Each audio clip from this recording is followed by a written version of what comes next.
Assalamualaikum warahmatullahi wabarakatuh. Selamat malam peserta semua. Semoga dalam keadaan sehat walafiat ya. Saya ucapkan terima kasih kepada panitia yang sudah mengundang saya di forum ini, forum belajar. Malam ini kita akan memulai dengan online dan insya Allah besok kita bertemu secara offline ya, dengan materi dan praktek yang lebih banyak lagi. Nah, di malam hari ini kita mulai cukup larut nih ya, setelah beraktivitas seharian, Masya Allah ya. Semoga baterainya masih full ya untuk bisa mengikuti. Kalau dari durasi jadwal acaranya, insya Allah sampai jam setengah 10 malam ya. Nah, semoga tetap antusias para peserta semua untuk mengikuti materinya, karena malam ini kita akan lebih banyak bahas teori. Saya akan banyak mendongeng mungkin ya, biar nggak bosen ya. Dan pertanyaan-pertanyaan dari peserta mungkin nanti akan membuat diskusi dan forum ini lebih menarik dibandingkan saya lebih banyak ngomong ya. Nah, untuk mengawali diskusi kita dan agar lebih interaktif, saya pengen tahu dulu nih beberapa alasan para peserta untuk mengikuti pelatihannya. Nah, sebelumnya saya perkenalkan diri dulu ya. Mungkin tadi nama saya sudah diperkenalkan oleh Mbak Putri ya. Nama saya Wen Hikmasyah Putri. Background pendidikan saya S1 Psikologi dari UIN Syarif Hidayatullah Jakarta dan S2-nya Magister Profesi Psikolog di bidang pendidikan dari Universitas Gadjah Mada Yogyakarta. Untuk praktek psikolog saya alhamdulillah sudah berpraktek 7 tahun ya, dan memang klien yang lebih banyak saya tangani itu adalah anak dan remaja. Sampai sejauh ini paling banyak yang saya tangani anak dan remaja, walaupun saya juga menangani untuk dewasa ya. Untuk praktek saya di rumah konseling di Pamulang, mungkin nggak jauh ya dari domisili peserta semua, dan saya berpraktek di beberapa sekolah di Tangsel, di Lab School UMJ, dan juga di Sekolah Al-Kausar Bintaro. Saat ini saya mengajar sebagai dosen di Universitas Mercu Buana. Semoga perkenalan tadi bisa semakin mengenal ya peserta semua. Mungkin saya nggak bisa tatap muka nih pesertanya karena banyak yang off kamera. Mungkin sambil istirahat atau baru tiba di rumah dan sebagainya, nggak apa-apa. Yang penting tetap bisa interaktif dan menyimak ya. Insya Allah besok kita ketemu. Nah, saya akan share link di grup chat di Mentimeter, silakan Anda klik. Nah, kita pengen tahu apa sih alasan peserta semua untuk mengikuti pelatihan ini, sehingga saya bisa tahu di kemana arah diskusi, atau saya bisa tahu sejauh mana harapan atau kebutuhan peserta untuk mengikuti pelatihan ini, dari mulai malam sampai besok hari. Nah, Anda tinggal klik saja link di kolom chat yang sudah saya share di Mentimeter. Silakan berikan jawaban Anda. Apa sih alasan mengikuti pelatihan konseling malam ini? Mungkin bisa langsung diketik, biar saya tahu jawaban-jawabannya tanpa tahu identitas Anda ya. Ada beberapa alasan mungkin, apakah ada yang background-nya guru, atau mungkin background-nya saat ini memang sedang bekerja di bidang penanganan sosial dan sebagainya, atau memang akan ditempatkan, akan mengambil pekerjaan, atau apa yang menjadi minatnya, sehingga tertarik untuk mengikuti pelatihan. Belum ada, silahkan diklik saja, dari HP juga bisa, langsung diklik jawabannya, nanti akan muncul di sini nih. Oke, sudah ada satu, alhamdulillah, karena suka mendengar cerita orang. Nah, suka nih saya jawaban-jawabannya. Diawali dengan tugas dari ketua PKBM untuk saya bisa ikut dan akhirnya beranikan diri untuk ikut. Oke, ternyata ada yang sebagai pengajar ya, PKBM, sekolah non formal ya, informal. Untuk mempelajari karakter anak muda, bagaimana cara approach-nya dan bagaimana menggunakan tips-tips yang diajarkan dalam kehidupan. Mendengarkan curhat teman dan menghadapi open-minded. Oke. Ada yang sebagai ibu rumah tangga dengan 3 anak remaja, wah Masya Allah ya, 16, 13, 11. Ini walaupun sama-sama remaja, tapi beda-beda nih karakternya. Dengan tujuan saya mengikuti konseling mampu berkomunikasi sebaiknya dengan anak remaja dan lebih memahami mereka. Nah, ada peran ganda nih. Kalau mau ikut pelatihan konseling, nanti bisa menerapkan sebagai konselor, tapi nanti ada peran ganda juga sebagai orang tua. Wah, ada tantangan tersendiri nih. Silahkan yang lain mungkin Apa alasan dan motivasi Anda untuk mengikuti pelatihan malam hari ini? Boleh diberikan jawabannya, diketik ya. Apakah Anda punya minat tertentu ya? Biasanya kayak tadi ya, mendengarkan cerita orang itu juga salah satu motivasi saya tuh dulu kenapa pengen belajar psikologi. Jadi dulu ketika SMA itu saya naik angkot, di angkot itu orang suka banyak banget ngobrol ya. Nah, itu saya suka banget menyimak orang-orang yang ngobrol. Sampai kadang mendalami dia lagi bahas apa sih, atau setiap di perjalanan ada orang cerita gitu ya. Nah, saya baru tahu belakangan ternyata itu ilmu psikologi ya, mendengarkan cerita orang. Nggak mudah loh gitu ya. Gimana mendengarkan aja atau ikut berkomentar? Nanti kita pelajari lebih lanjut ya. Membantu problem solving masalah yang dihadapi teman dan keluarga. Waduh, ini mulia banget ya. Helper ya, sebagai helper ya, membantu masalah orang lain ya. Nah, ini juga menjadi awal yang baik nih kalau punya motivasi untuk membantu orang lain. Tapi juga nggak mudah ya terlibat dengan masalah orang lain nanti ya. Mungkin awalnya menarik, lama-lama mungkin nanti akan banyak terlibat dan apa ya, menangani permasalahan orang lain dan mungkin akan menjadi ketergantungan dari orang lain terhadap kita. Baik, ada sekitar 20-an, baru 5 yang memberi komentar. Ada lagi kah? Saya tunggu 1 menit lagi, mungkin ada lagi. Ada yang tertarik menjadi konselor. Oke, jadi ada yang di kolom chat ingin memperdalam teknik konseling. Nah, untuk jalur konselor sendiri, kalau secara profesional itu ditempuh dengan pendidikan formal ya, yaitu BK, bimbingan konseling atau sarjana psikologi. Tapi ketika Anda mempelajari teknik dasar konseling ini, seperti Anda mempelajari P3K. Nah, P3K itu kan nggak harus selalu tenaga medis ya, bahkan para tenaga medis itu melatihkan ke orang-orang yang non medis agar mereka bisa melakukan pertolongan pertama ketika ada tindakan kecelakaan dan sebagainya. Jadi nanti para peserta semua setelah melakukan pelatihan ini, mungkin nanti ada namanya peer counselor atau mungkin sebagai helper. Helper itu orang yang membantu orang lain di bidang psikologis ya, bukan konselor profesional yang bisa buka praktek, tapi bisa membantu orang lain pada tahap awal ya. Dan ini sangat efektif banget ya ternyata, karena jumlah psikolog itu sangat terbatas, jumlah profesional konselor juga sangat terbatas, sehingga sangat dibutuhkan orang-orang yang dari non bidang psikologi untuk mempelajarinya. Oke, ada lagi jawaban, saya tidak berlatar belakang psikologi dan ingin belajar, bisa buat ngobrol enak sama anak-anak.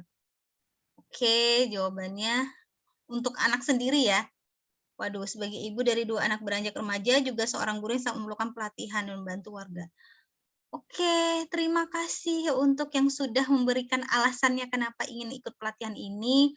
Secara umum saya melihat ini ada kebutuhan dalam diri ya, artinya motivasinya besar banget nih, tanpa dipaksa, tanpa didorong, tapi memang benar-benar butuh nih di dalam diri peserta semua, rasa ingin tahunya pasti besar banget ya.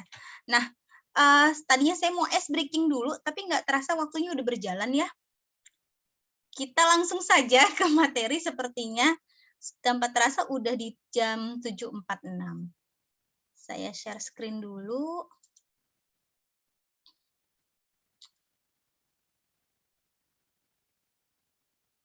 Baik, nanti selama saya menyampaikan materi, saya izinkan peserta untuk langsung memberikan atau mengetik pertanyaan di kolom chat ya. Jadi tanpa harus menunggu materi saya selesai. Apakah layar saya sudah terlihat? Sudah ya, baik. Sudah terlihat, Bu. Sudah. Jadi nanti ketika saya menyampaikan materi, mungkin ada pertanyaan yang tiba-tiba terlintas dari cerita saya. Peserta silakan langsung ketik di kolom chat tanpa harus menunggu ya. Mungkin nanti kalau menunggu, tadi lupa ya mau nanya apa, silakan aja, tapi nanti akan saya jawab setelah materinya selesai.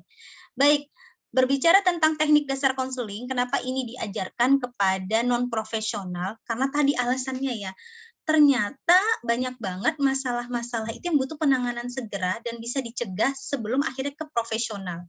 Terutama kasus-kasus pada remaja yang saat ini semakin meningkat ya, gitu ya. Kalau kita lihat kok anak remaja dulu kayaknya baik-baik aja deh, nggak ada masalah gitu ya. Bukan nggak ada masalah, tapi tidak ketahuan datanya aja. Dengan adanya kecanggihan teknologi, ternyata salah satu dampak yang membuat banyaknya problem psikologis pada anak remaja juga di lain hal adalah membuat muncul banyaknya data-data permasalahan psikologis pada remaja. Dan kadangkala tidak setiap tempat itu udah gampang menemukan profesional ya di bidang psikologi. Kadang ada yang bahkan di daerah-daerah tuh susah gitu ya. Bahkan di Jakarta aja pun untuk ke profesional itu selain butuh biaya yang lebih gede, terus juga jam waktunya, waiting list-nya ya, beda kayak dokter ya. Dokter 1 jam bisa nanganin 20 pasien mungkin ya. Kalau ke psikolog itu satu pasien bisa 2 jam atau 1,5 jam gitu ya, sehingga memang membutuhkan waktu yang lebih lama. Padahal mungkin permasalahannya tidak butuh yang lebih profesional, bisa jadi permasalahannya hanya butuh pertolongan pertama saja. Seperti misalnya kayak tiba-tiba dia pengen curhat atau dia urgent mau bunuh diri misalnya ya. Waduh, mau ditunggu psikolog datang itu udah terlambat, sehingga mungkin dibutuhkan tenaga-tenaga tadi ya non profesional. Nah, untuk kasus bunuh diri sendiri ini sebenarnya ada spesifikasi ya bagaimana pencegahannya ya. Cuman nanti mungkin nggak bisa langsung teknik konseling ya untuk bunuh diri, butuh lebih lebih cepat responnya dan bagaimana mengetahui gejalanya itu lebih spesifik lagi materinya. Nah, sebelum kita berbicara tentang konseling, kita kenali dulu itu, apa itu kesehatan mental ya. Kan kita sering berbicara tentang kesehatan mental ya, apalagi tentang kepada anak-anak remaja gitu ya. Waduh, ini mental illness atau kena mental, suka gitu ya anak-anak remaja responnya ya, apalagi kira-kira? Karena mental nih, banyak ada masalah, mereka gampang banget melabelkan diri mereka mengalami beberapa masalah psikologis. Bahkan self diagnose itu menjadi hal yang lebih sering dilakukan oleh anak remaja. Dengan kecanggihan diri mereka, melihat data-data di internet, wah ini kayaknya saya bipolar nih kayaknya gitu ya. Saya ngalamin gangguan depresi nih kayaknya. Pokoknya banyak banget yang akhirnya membuat mereka mudah banget melabel itu.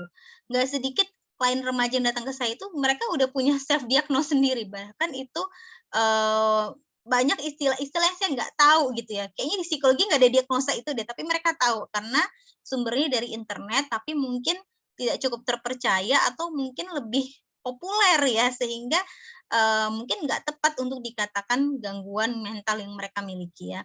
Jadi banyak sekarang juga klien-klien saya itu datang di bawah orang tuanya itu atas permintaan anaknya sendiri. Jadi bukan karena dorongan atau paksaan orang tuanya. Menarik nih ya. Anak remaja itu ternyata mereka udah butuh gitu ya. Banyak anak remaja itu mereka udah ngerasa butuh, aku butuh ke psikolog deh. Mungkin dengan banyaknya edukasi, banyaknya informasi, kapan kamu ke psikolog itu membuat mereka lebih aware tentang kesehatan mental mereka. Nah, apa sih kesehatan mental itu? Tentu kita pengen bahas ya.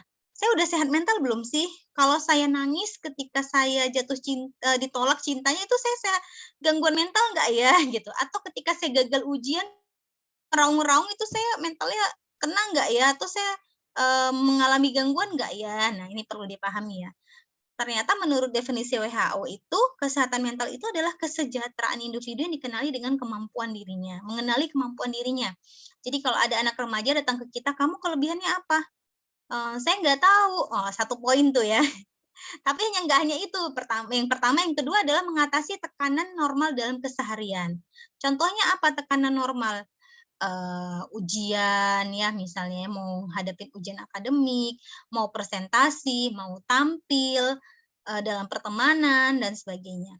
Lalu bekerja secara produktif, bisa melakukan kegiatan-kegiatan atau menunjukkan bakat bidangnya gitu ya, dan berkontribusi untuk lingkungannya, mau terlibat dalam kegiatan-kegiatan sosial. Jadi kalau ternyata ada gejala di mana dia paling sering pada remaja bingung ya, aku nggak punya kemampuan, aku nggak punya kelebihan ya. Nah, ini salah satu gejala, tapi bukan berarti kita bilang keseluruhan dia mentalnya rusak ya. Tapi salah satu gejala yang menunjukkan ada bagian dalam dirinya yang dia nggak bisa optimalkan gitu ya. Nggak tahu nih, mmm, kemampuan aku di mana. Bahkan ini bukan hanya terjadi pada remaja ya, anak-anak dan orang dewasa pun sering ngalamin hal-hal kayak gini ya. Nah, sering kita sulit membedakan antara stres, trauma, dan depresi. Jadi kadang-kala ketika dia nggak mau keluar rumah, wah trauma. Ketika dia nggak mau depresi, wah trauma. Atau misalnya saya baca kemarin komen netizen yang viral ya, ketika ada yang komen di IG-nya Pak Ridwan Kamil, waduh nanti itu pasti dia trauma air tuh gitu ya. Dengan cepatnya orang mendiagnosa gitu ya. Waduh, nah belum tentu ternyata orang yang mengalami kondisi krisis itu ngalamin trauma gitu ya. Atau trauma itu nggak bisa diukur 1-2 hari atau 2 minggu. Trauma itu biasanya kejadiannya justru setelah berlalu cukup lama baru kelihatan gitu ya. Jadi banyak banget yang dengan gampangnya mengatakan trauma, depresi, saya depresi nih gitu ya. Padahal itu gejalanya harus kita kenali. Nah, ada 3 hal gejala dari kesehatan mental yang terganggu, yaitu stres, trauma, dan depresi. Apa bedanya? Kalau stres itu kesenjangan antara tuntutan dengan kemampuan. Misalnya, dia pengen presentasinya lancar ya, tapi ternyata kemampuannya adalah dia nggak bisa presentasi. Nah, itu akan menimbulkan gejala stres. Terus juga misalnya dia berekspektasi pengen liburan gitu ya, tapi ternyata dia nggak mampu secara materi, secara waktu, nah itu bisa menimbulkan stres. Atau hal-hal lainnya. Yang kedua adalah kondisi yang dialami sehari-hari, stres itu dari kecil sampai besar. Jadi bisa masalahnya gede banget, bisa juga masalah sehari-hari. Lalu dapat mengarahkan ke gangguan yang lebih serius jika tidak dikelola. Nah, inilah kondisi stres ini yang sangat mungkin untuk dibantu nih oleh non profesional. Jadi jangan sampai stres ini berlarut-larut ke trauma dan depresi gitu ya. Stres inilah yang memiliki peluang untuk dibantu oleh non profesional, yaitu dengan teknik konseling yang akan kita pelajari. Yang kedua adalah trauma, ditandai dengan memori intrusif ya, mengganggu ya, tentang suatu peristiwa, gejala fisik yang membuat waspada terus-menerus dan keinginan untuk menghindari hal yang berkaitan dengan peristiwa itu. Jadi, trauma itu bisa dibilang peristiwanya udah berlalu nih, tapi setiap dia lihat bendanya atau hal yang menyimpulkan tentang kejadian itu muncul tuh perasaannya, muncul tuh gejala fisiknya, muncul tuh gejala pikiran-pikirannya, padahal udah nggak terjadi lagi gitu ya. Misalnya ada orang yang pernah punya pengalaman negatif tentang laut gitu ya. Lalu setiap dia melihat foto laut, pantai, dia tuh ngerasa seperti berada lagi pada situasi itu. Nah, ini disebut trauma.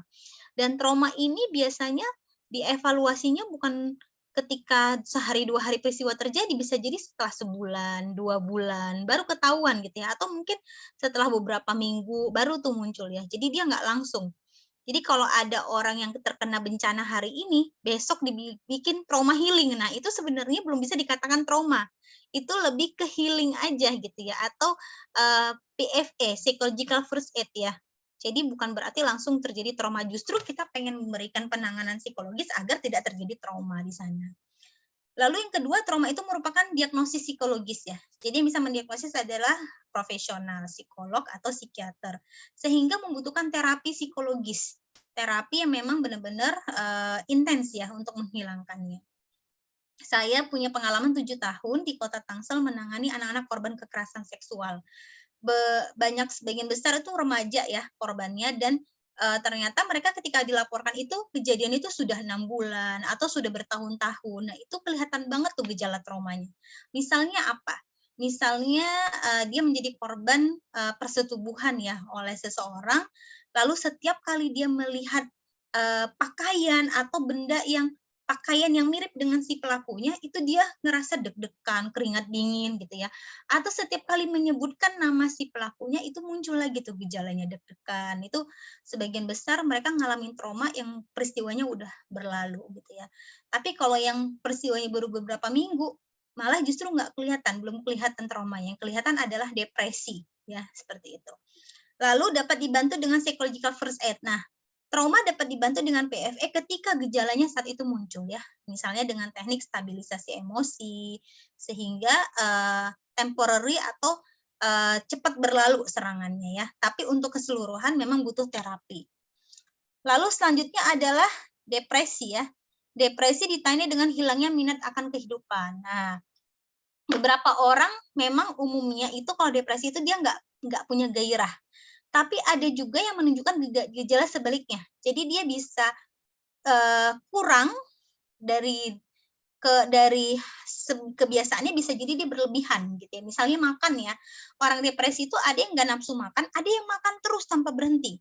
Nah, jadi ngelihatnya standarnya dari mana? Lihat dari pola rata-rata perilaku dia dalam kondisi normal. Nah, kalau misalnya dalam kondisi normal, dia ternyata makannya biasa aja ya, sehari 3 kali gitu ya. Jajannya juga biasa aja, tiba-tiba dia makan tiap 2 jam makan terus ya nggak berhenti. Nah, ini bisa jadi menunjukkan gejala depresi ya. Terus juga misalnya, dia biasanya energinya itu rendah ya, nggak berminat, tapi ada juga yang dia kayak impulsif gitu ya, bergerak tanpa arah gitu ya. Pengen energik tapi nggak punya tujuan ya. Lalu juga,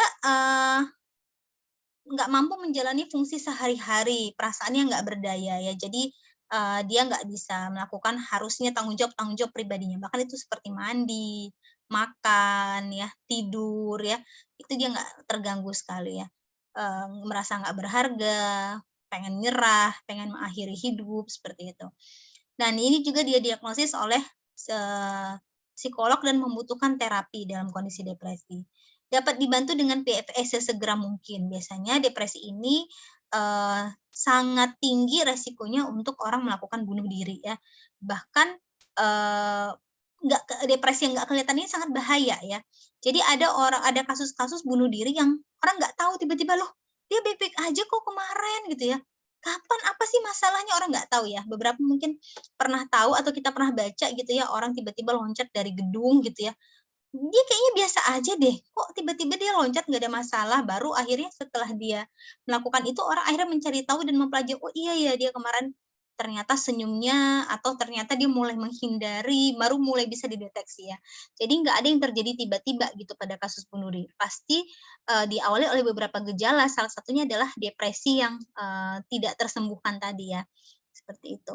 Makanya beberapa kasus itu kalau orang udah menunjukkan gejala adanya ucapan itu nggak boleh disepelekan ya, karena bisa jadi itu terrealisasikan kalau intensitasnya sudah tinggi, sering dikatakan, sering divisualisasikan gitu ya, sering dibayangkan sama dia. Nah itu semakin, menunjukkan tingginya niat untuk melakukan ya. Nah, eee, mari kita kenali apa gejala yang muncul pada anak remaja ya, atau pada individu yang mengalami masalah kesehatan mental tadi ya. Jadi karena non profesional tentunya Anda tidak berkompeten untuk mendiagnosa. Ini kayaknya depresi, ini kayaknya bipolar ya, hindari untuk mendiagnosa, tapi kenali gejalanya, observe ya. Observasi dan cari tahu apa keluhan-keluhan yang muncul dari si, individu tersebut ketika dia datang ke kita atau ketika dia minta bantuannya. Pertama gejala fisik ya, sering sakit kepala. Nah ini berhubungan secara, biologis dengan hormon sebenarnya ya. Sering berkeringat, jantung berdebar, bahkan beberapa klien saya mengaku nggak bisa nafas. Saya nggak bisa napas, tiba-tiba saya kayak tercekat, padahal udaranya bagus ya di ruangan yang sangat terbuka, tapi tiba-tiba dia dapat serangan secara fisik nggak bisa napas, nyeri otot, sakit perut, perubahan pola makan dan tidur, atau biasanya kalau ke psikiater dikatakan psikosomatis ya. Jadi, seolah-olah dia ngerasa sakit gitu ya, padahal ternyata setelah diperiksa keseluruhan dia nggak punya penyakit yang serius. Tapi itu yang berulang yang dia rasakan. Lalu yang kedua perilakunya apa? Nangis, menarik diri, atau mungkin agresif ya, melanggar peraturan. Agresif ini bisa tindakan, bisa verbal ya, mengkonsumsi obat-obatan dan lain-lainnya. Yang ketiga adalah kognitif ya, sering blank ya, tiba-tiba, tadi mau ngapain apa ya, kok bingung gitu ya. Sering lupa, tadi mau pergi udah sampai warung, tadi mau beli apa ya? Nah, ini gejala nih ya. Kita juga perlu aware nih dengan apa yang kita alami ya. Kok saya kayak gitu ya, blank ya, udah sampai dapur, mau ngambil apa tadi ya, lupa ya. Nah, ini gejala nih.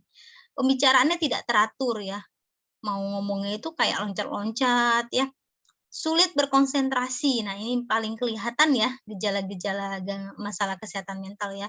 Mau ngetik apa, mau ngerjain apa, tugas susah banget ya. Tapi kalau dicari lagi, saya lagi mikirin apa sih, nggak tahu juga gitu ya. Lalu kalau anak remaja kelihatan biasanya prestasi di sekolahnya menurun ya. Nah, secara emosi yang dominan adalah emosi-emosi negatif. Sedih, marah, tidak bergairah, merasa tidak berdaya, kehilangan minat, merasa tidak dipahami. Nah, ini clue-nya ya. Jadi kalau ada yang datang dengan keluhan-keluhan ini adalah gejala-gejala yang menunjukkan terganggunya kesehatan mental. Nah, apa sih tujuan konseling? Konseling ini adalah salah satu bantuan psikologis yang diberikan. Tentu kalau ke profesional psikolog ada konseling yang lebih, intens ya, ada teknik-teknik terapi. Jadi konseling ini salah satu bentuk bantuan. Ibaratnya kalau, kalau di bidang kesehatan itu, kalau tersedak diapain gitu ya, lehernya diangkat. Nah, ada tahapan-tahapannya. Nah, konseling ini salah satu bantuan yang bisa diberikan. Nah, apa yang dilakukan seorang tenaga profesional, seorang helper ya.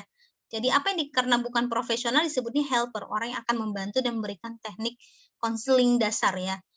Support, yang pertama adalah support ya, memberikan support, dukungan, memberikan empower ya, membantu orang untuk, menemukan solusi di mana posisi yang melibatkan kemampuan untuk mendengarkan. Jadi kalau kita jadi konselor berarti kita hebat banget dong, kita bisa menyelesaikan masalah orang. Nah, ini yang harus diluruskan ya. Ketika kita jadi seorang konselor, kita membantu orang untuk menemukan solusi yang solusinya itu ada di dirinya sendiri.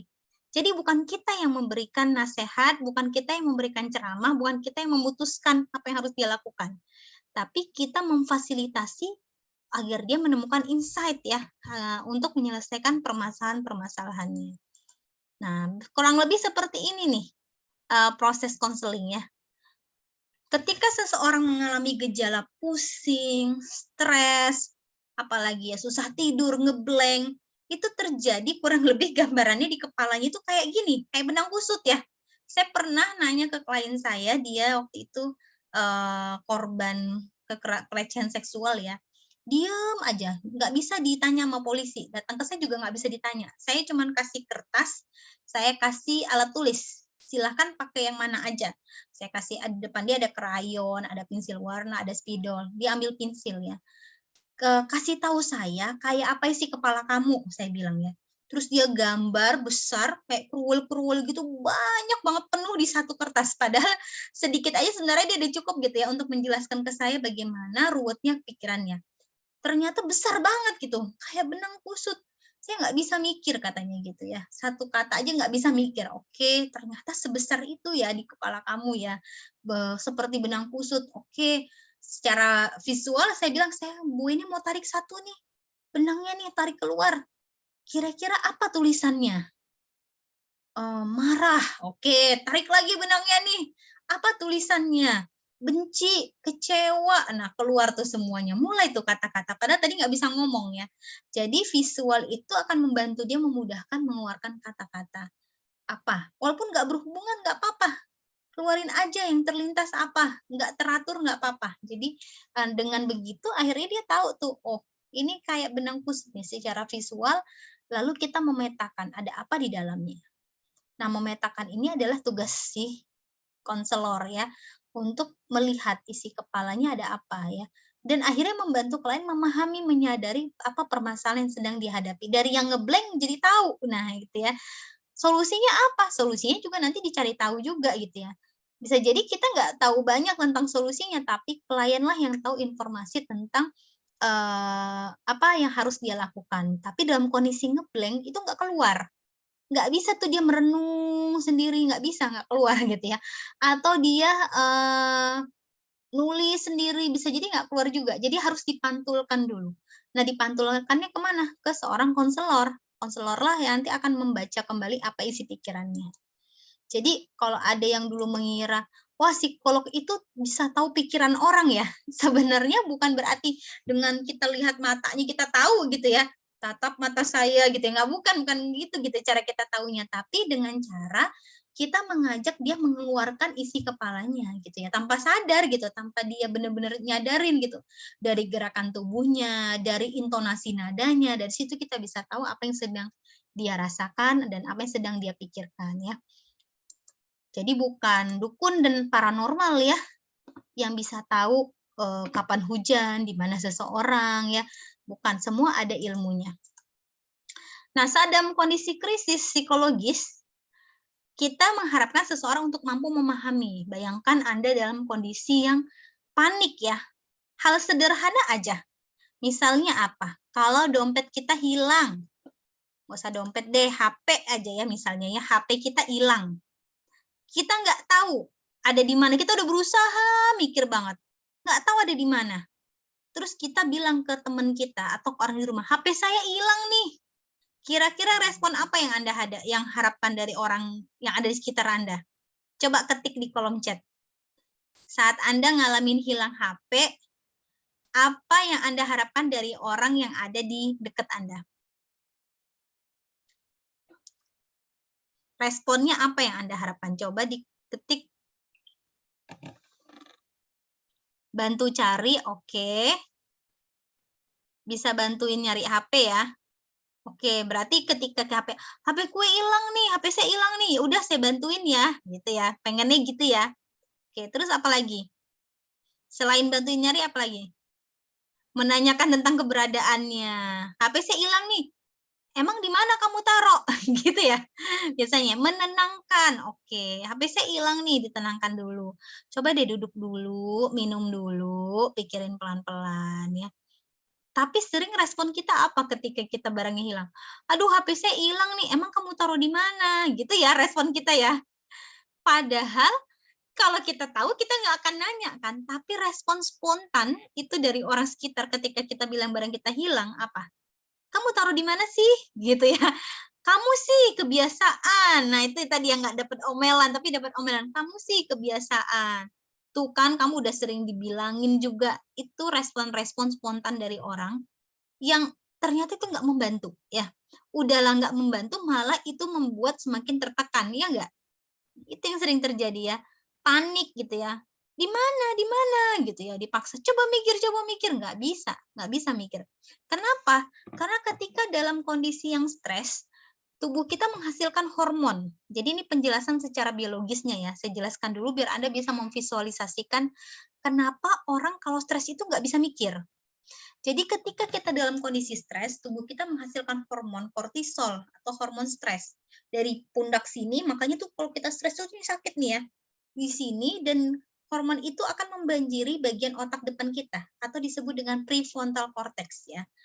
Nah, hormon yang akan membanjiri ini kan bagian untuk berpikir logis. Data, informasi, pengetahuan tuh ada di sini tuh. Nah, ketika dibanjir oleh hormon kortisol, kita nggak bisa mikir.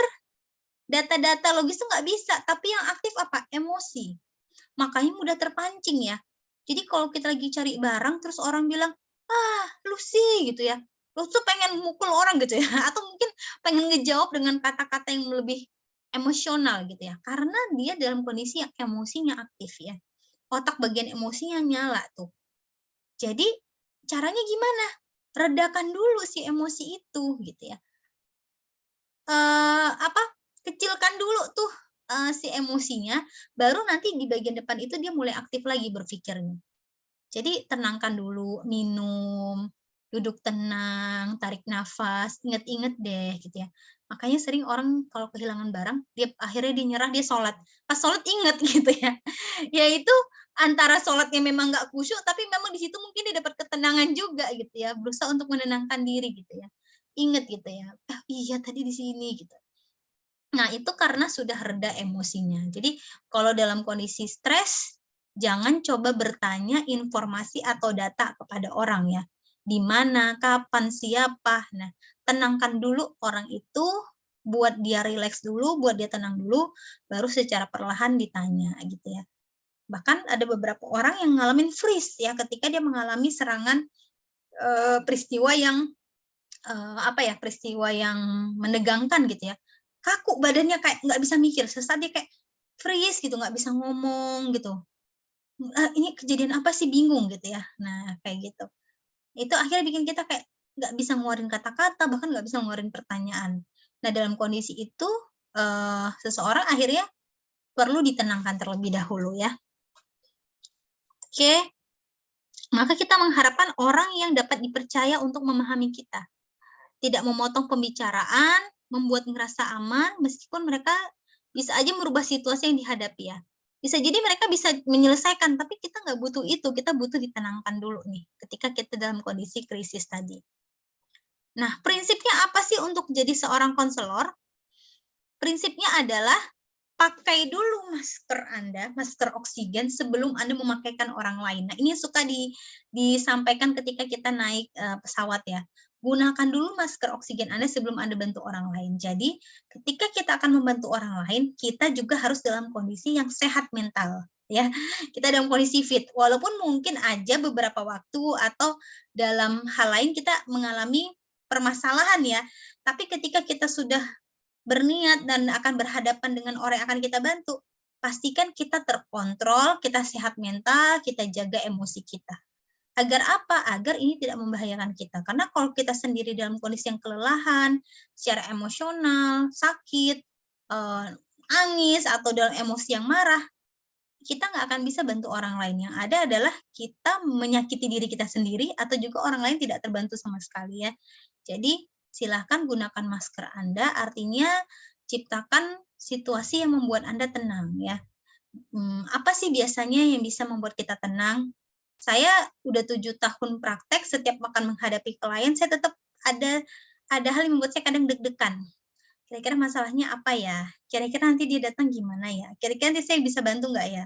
Makanya sebelum bertemu klien, saya 30 menit itu udah ada di ruangan dulu, usahain atau saya nenangin diri dulu, fokus dulu dengan yang akan saya hadapi, saya tinggalkan dulu hal-hal di luar dari situasi yang akan dihadapi di ruang konseling, biar apa? Biar kita punya persiapan untuk menghadapi klien ya. Jadi tenangkan dulu diri kita, ini kalau kita akan bantu orang lain ya. Nah, ada etikanya nih kalau kita mau melakukan konseling ya, dengan sebagai helper ya. Pertama adalah jaga kerahasiaan. Tidak memaksa nilai-nilai pribadi ya. Contohnya seperti apa? Saya, beberapa klien saya itu adalah LGBT ya. Ada yang lesbi, ada yang gay, mereka datang ke saya secara sukarela tanpa paksaan. Mereka cerita banyak hal tentang pengakuan-pengakuan mereka, tentang hal-hal buruk yang mereka lakukan gitu ya. Tapi, kenapa mereka akhirnya percaya gitu ya, untuk cerita ke saya, padahal mereka tahu saya berbeda pandangan dan nilai dengan apa yang mereka yakini, tapi itu justru membuat mereka ingin berubah diri gitu ya. Karena saya tidak men-judgement, tidak memaksakan, "Kamu harusnya kayak saya," enggak gitu ya. Tapi dengan sendirinya ternyata individu itu dapat insightful ya, dia dapat insight sendiri untuk dia merubah dirinya, tanpa harus kita mengatakan, "Yang kamu lakukan salah, kamu harus melakukan ini," gitu ya. Nah, ini tidak memaksakan nilai-nilai pribadi, bahkan ada juga beberapa klien itu non muslim ya. Jadi, tidak memaksakan Islam itu yang lebih benar misalnya ya, dan itu ternyata tetap bisa membantu mereka. Ya bisa jadi jalan hidayah juga bagi orang lain ya, gitu. Nah, ini secara profesional ya, seorang psikolog itu seperti ini. Tapi untuk anak remaja atau anak-anak sendiri atau misalnya keponakan orang terdekat ya, memang harus kita sebagai orang tua menanamkan value agama ya nggak apa-apa. Nah, ini kalau ternyata kita bertindak sebagai orang yang netral nih, kita bertemu orang di pengungsian atau kita, menjadi relawan ya, sangat penting untuk tidak memaksakan nilai-nilai pribadi ya. Yang ketiga, tidak melakukan aktivitas seksual. Nah, ini udah pasti ya, nggak boleh ya. Karena apa? Saya pernah ketemu kasus seorang anak remaja yang dia menjadi korban dari guru BK-nya. Ini ada kasusnya ya, gitu ya. Kenapa? Guru BK-nya asik banget, gaul banget, bahkan manggilnya lo gue. Udah punya istri ya. Si anak ini fatherless, nggak punya figur ayahnya nggak ada, ibunya sibuk kerja, nggak, akhirnya dicurhat lah ke si guru BK-nya. Curhat segala macam permasalahan hidupnya. Lama-lama relasinya bukan guru dan murid lagi gitu ya, dia ngedapat perhatian lebih gitu ya, dan akhirnya dia menjadi korban. Alasan lama-lama si guru BK-nya curhat juga ke dia tentang istrinya. Nah, dia luar batas ya. Jadi terjadilah hal-hal seperti itu. Kenapa? Karena ketika orang trust sama kita, sangat besar peluang dia mau melakukan apapun yang diminta oleh konselor gitu. Dan ini sangat bahaya sekali gitu ya. Jadi harus tetap jaga diri ya, maksudnya ada batasan, walaupun mungkin, apa ya, anak ini butuh dibantu banget ya, tetap ada batasan pertemuan, batasan ranah pribadi, privasi, waktu, jam, dan sebagainya. Lalu yang keempat, tidak menjadikan klien tergantungan pada konselor ya. Jadi jangan terlalu bangga kalau terus-menerus seorang anak menghubungi kita curhat, cerita gitu ya. Harapan kita adalah dia bisa lebih mandiri gitu ya. Mungkin beberapa waktu, tapi jangan sampai bertahun-tahun ya. Ini justru menunjukkan kegagalan dalam proses konselingnya. Dapat memisahkan konflik pribadi dengan konflik yang dibahas klien ya. Nah, tapi itulah bedanya ngobrol dengan konseling ya. Kalau konseling itu beda tuh, kita hanya fokus kepada si orang yang sedang curhat ke kita atau orang yang cerita. Tapi kalau ngobrol, ya kita nimpalin, dia cerita, kita juga cerita ya. Contohnya apa? Dua anak remaja yang lagi curhat tentang pacarnya, dia juga curhat ya, bukan didengerin malah pengen saling cerita aja gitu ya, akhirnya apa, nggak dapat solusi, cuman sekedar ngeluarin unek-unek aja gitu ya. Nah ini bedanya, yang ngobrol-ngobrol dengan, curhat dengan teknik konseling ya. Kalau curhat biasa apa responnya? "Ih, iya ya, ih orang tuaku juga gitu, ih juga nyokap gue juga strict parent," saling timpal-timpalin aja gitu ya, kayak ngeluarin sampah aja tapi nggak dapet apa-apa. Oke,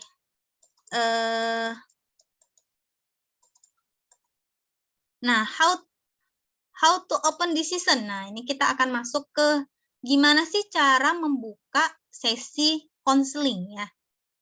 Apa sih harus kita lakukan ketika kita pertama kali bertemu dengan seorang yang akan curhat ke kita, terutama anak remaja ya. Gimana sih, ini saya dalam posisi yang agak formal ya, yang saya sampaikan ini ya.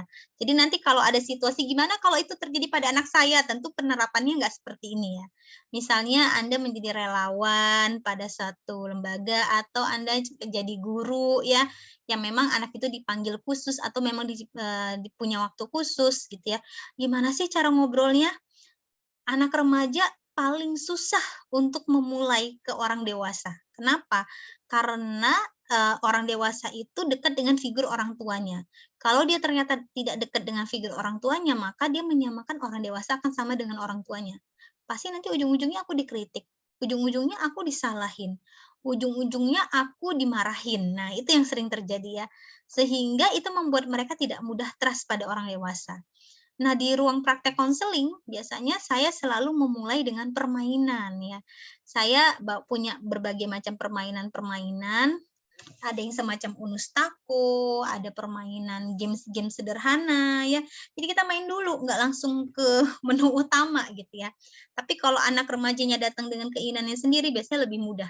Udah langsung aja gitu curhat ya. Tapi kalau dia dipaksa orang tuanya, direkomendasikan orang tuanya, apalagi kalau murid ya, dia ngerasa nggak butuh kok aku dipanggil sih gitu ya. Nah itu kita harus membuat dia rileks dulu, netral dulu ya.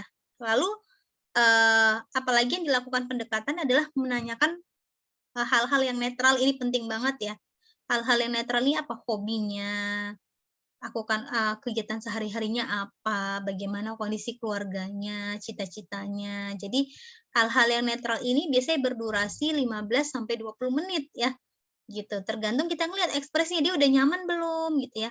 Kalau baru dateng gitu ya, melihat kita, udah nyaman belum ya untuk, kita berbicara lebih dalam. Nah, kalau ternyata dia sudah nyaman, bisa kita sampaikan ya, kita punya waktu 30 menit ya misalnya ya, atau biasanya kita bilang kita punya waktu 1 jam. Kalau memang udah tahu ini sesi konseling yang resmi gitu ya, ada waktu 1 jam nih kita buat ngobrol-ngobrol. Kamu cerita, nanti ibu, kakak, mbak akan dengerin dan pengen banget memahami apa yang kamu pikirin gitu ya. Janjinya gitu ya, pengen memahami apa yang kamu pikirin. Rahasia nggak? Tentu kita bilang rahasia ya. Jadi dalam proses konseling, kita terus tetap harus menghargai anak remaja adalah individu yang perlu dihargai. Tapi, kalau informasi tersebut ternyata membahayakan anak remaja, misalnya dia ternyata bilang dia hamil ya, itu kan membahayakan. Ya tentu ini nggak boleh dirahasiakan berdua ya, kita harus libatkan orang-orang terdekatnya ya, atau misalnya dia mengatakan, dia ada melakukan percobaan bunuh diri, self harm dan sebagainya, ini tentunya dia nggak bisa bantu diri dia sendiri. Jadi nanti di akhir kita harus yakinkan, kamu kayaknya butuh dibantu oleh orang lain deh. Jadi kita boleh sampaikan, kerahasiaan akan disampaikan ke orang terbatas, tapi dengan motivasi anak ini juga setuju gitu ya. Gimana kalau anak yang nggak setuju? Kalau lagi-lagi kalau itu membahayakan tetap harus diminta bantuan dengan orang lain, terutama orang tuanya. Nah, kita harus perjelas, kenapa sih di-konseling? Nah, kadang ada anak-anak yang, "Kenapa sih aku dipanggil?" Bingung ya. "Kenapa sih aku ditanya-tanyain?" Gitu ya. Nah, ini harus kita kasih tahu, "Ngapain? Ini mau konseling." Konseling itu apa sih? Curhat. Biasanya anak-anak udah lebih paham gitu ya. Klarifikasi ya, mungkin dengan kamu cerita, ibu jadi bisa lebih tahu, kamu itu kebutuhannya apa, ibu jadi lebih tahu bagaimana cara memotivasi kamu, ibu jadi tahu kondisi kamu gimana sih selama ini, gitu ya. Tujuan konseling boleh ditawarkan oleh konselor, namun diputuskan konseli. Nah, ada beberapa klien yang kadang datang, "Aku bingung Bu, mau cerita apa?" Oke, Ibu punya beberapa menu nih. Nah, menu obrolan kita. Menu A misalnya tentang keluarga, menu B tentang teman, menu C tentang pacar, menu D tentang sekolah, dan menu-menu lainnya. Kamu mau pilih menu yang mana hari ini? Mungkin nggak bisa semuanya kita ceritain ya. Jadi silahkan tawarkan dan dia akan menceritakan. Nah, eee, pada sesi pertama ini tentu harapannya ekspektasinya jangan semua masalah terselesaikan ya, tapi, klien itu trust ya, jujur komunikasinya terbuka dengan kita sehingga ini akan memudahkan kita untuk membantunya lebih lebih apa ya, lebih baik lagi gitu ya. Biasanya nih ya mulai dengan permainan, bisa main ludo, main tebak-tebakan, main kartu ya. Kalau ini saya anak nih, kalau yang ini pakai rumah-rumahan ini main anak ya. Nah, biasanya sesi konselingnya nanti berjalan sambil main gitu ya. Tapi ada juga model terapi ya. Jadi, ada yang model terapi, eee, modelnya permainan langsung terapinya di dalamnya. Nah, pertama berbicara dan jujur sama orang dewasa itu nggak mudah. Jadi, ketika di awal datang, ketika dia sukarela, atau ketika dia sudah mulai keterbukaan, kita berikan apresiasi ini. "Makasih ya udah datang hari ini, udah mau cerita, makasih ya, ibu panggil kamu mau memenuhi jadwalnya," gitu ya. Ini penting banget karena itu hal yang nggak mudah ya. Percaya sama orang lain, didengar mau cerita hal-hal yang bersifat rahasia ini sangat tidak mudah. Nah, sebagai konselor, apa yang harus kita lakukan? Tunjukkan empati kita ya. Jadi, lihat masalahnya dari berbagai sudut pandang, jangan terus menyalahkan, walaupun mungkin ada kemungkinan besar si anak ini kita udah tahu, anaknya salah, anaknya nakal ya. Tapi dalam proses konseling, ketika kita menyalahkan itu nggak akan efektif ya. Kita pengen membuat si anak ini merasa nyaman. Menurut teori psikologi, yaitu teori Maslow ya, namanya teori Maslow, ketika seseorang mendapatkan rasa aman, itu dia akan bergerak sendiri untuk menemukan titik kesadaran dia sehingga dia akan merubah dirinya sendiri, gitu. Itulah kenapa kondisi tidak aman itu justru membuat dia susah untuk berkembang. Dia akan berusaha untuk melawan atau dia berusaha untuk konfrontasi hal-hal yang sebenarnya dia udah tahu itu baik buat diri dia. Jadi, proses konseling adalah membuat dia nyaman untuk mengakui kesalahannya, akhirnya dia juga nyaman untuk merubah kesalahan itu. Maka sebagai seorang konselor, kita harus open minded ya terhadap apapun yang disampaikannya. Misalnya, kita lihat ada saya beberapa klien dari pesantren itu ya, dia bilang dia punya pacar gitu ya. Dia pernah ciuman dengan pacarnya atau flirting gitu ya dengan pacarnya ya. Tentu ini kan sesuatu yang di luar dugaannya atau kaget kadang ya, "Ih, kok kayak gitu sih lulusan pesantren percuma aja tuh sekolah." Nah, itu dihindari, saya menahan diri tidak nggak mengomentari, tidak menyalahkan, ternyata itu membuat dia nyaman, "Aku tahu sih Bu, aduh salah banget, aku nyesel." Nah itu, proses itu karena kita tidak men-judgment ya. Jadi kita melihat, bahwasannya orang ini sedang berusaha untuk menyadari kesalahannya. Lalu imajinatif ya, bayangkan latar belakangnya ketika dia melakukan kesalahan, pikirannya, perasaannya seperti apa.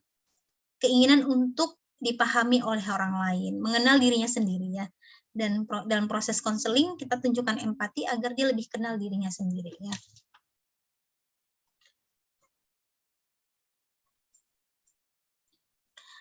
Oke, sebelum saya masuk ke keterampilan dasar konseling, apakah ada pertanyaan sampai di sini? Kira-kira kendala-kendala apa sebelum ke teknik-tekniknya? Silahkan, mungkin ada pertanyaan yang terlintas. Baik, silahkan. Mbak Rugoya.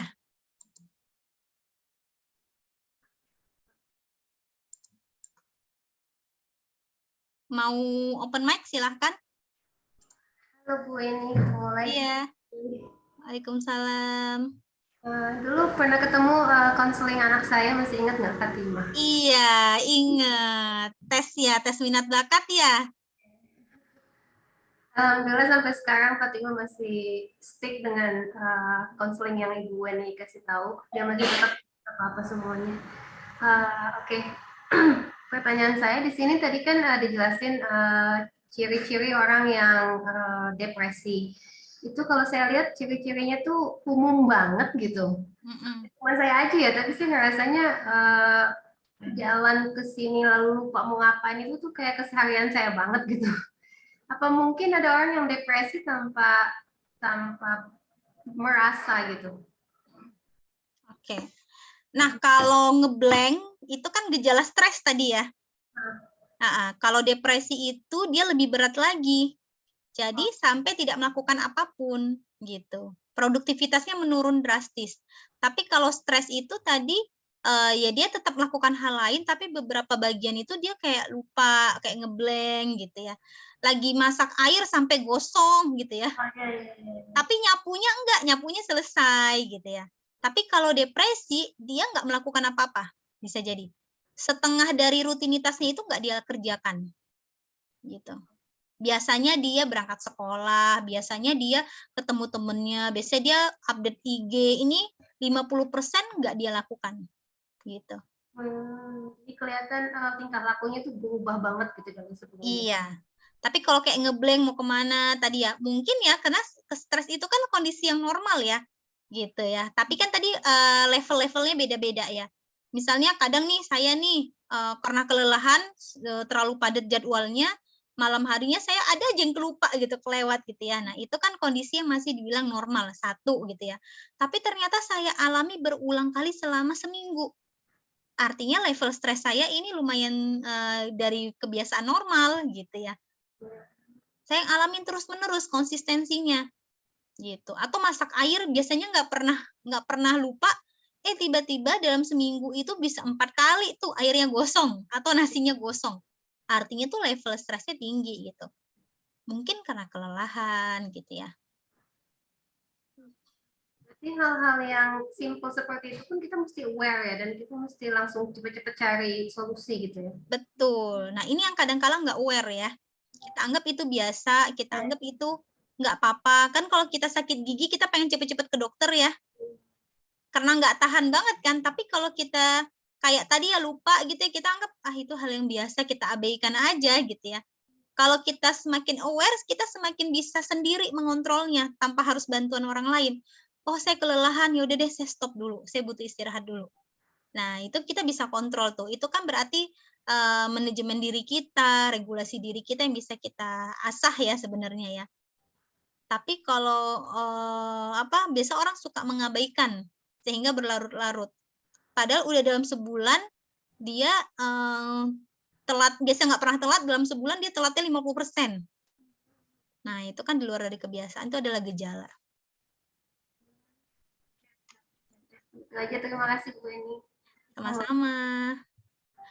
Oke, terima kasih pertanyaannya. Saya lanjut lagi ke teknik ya.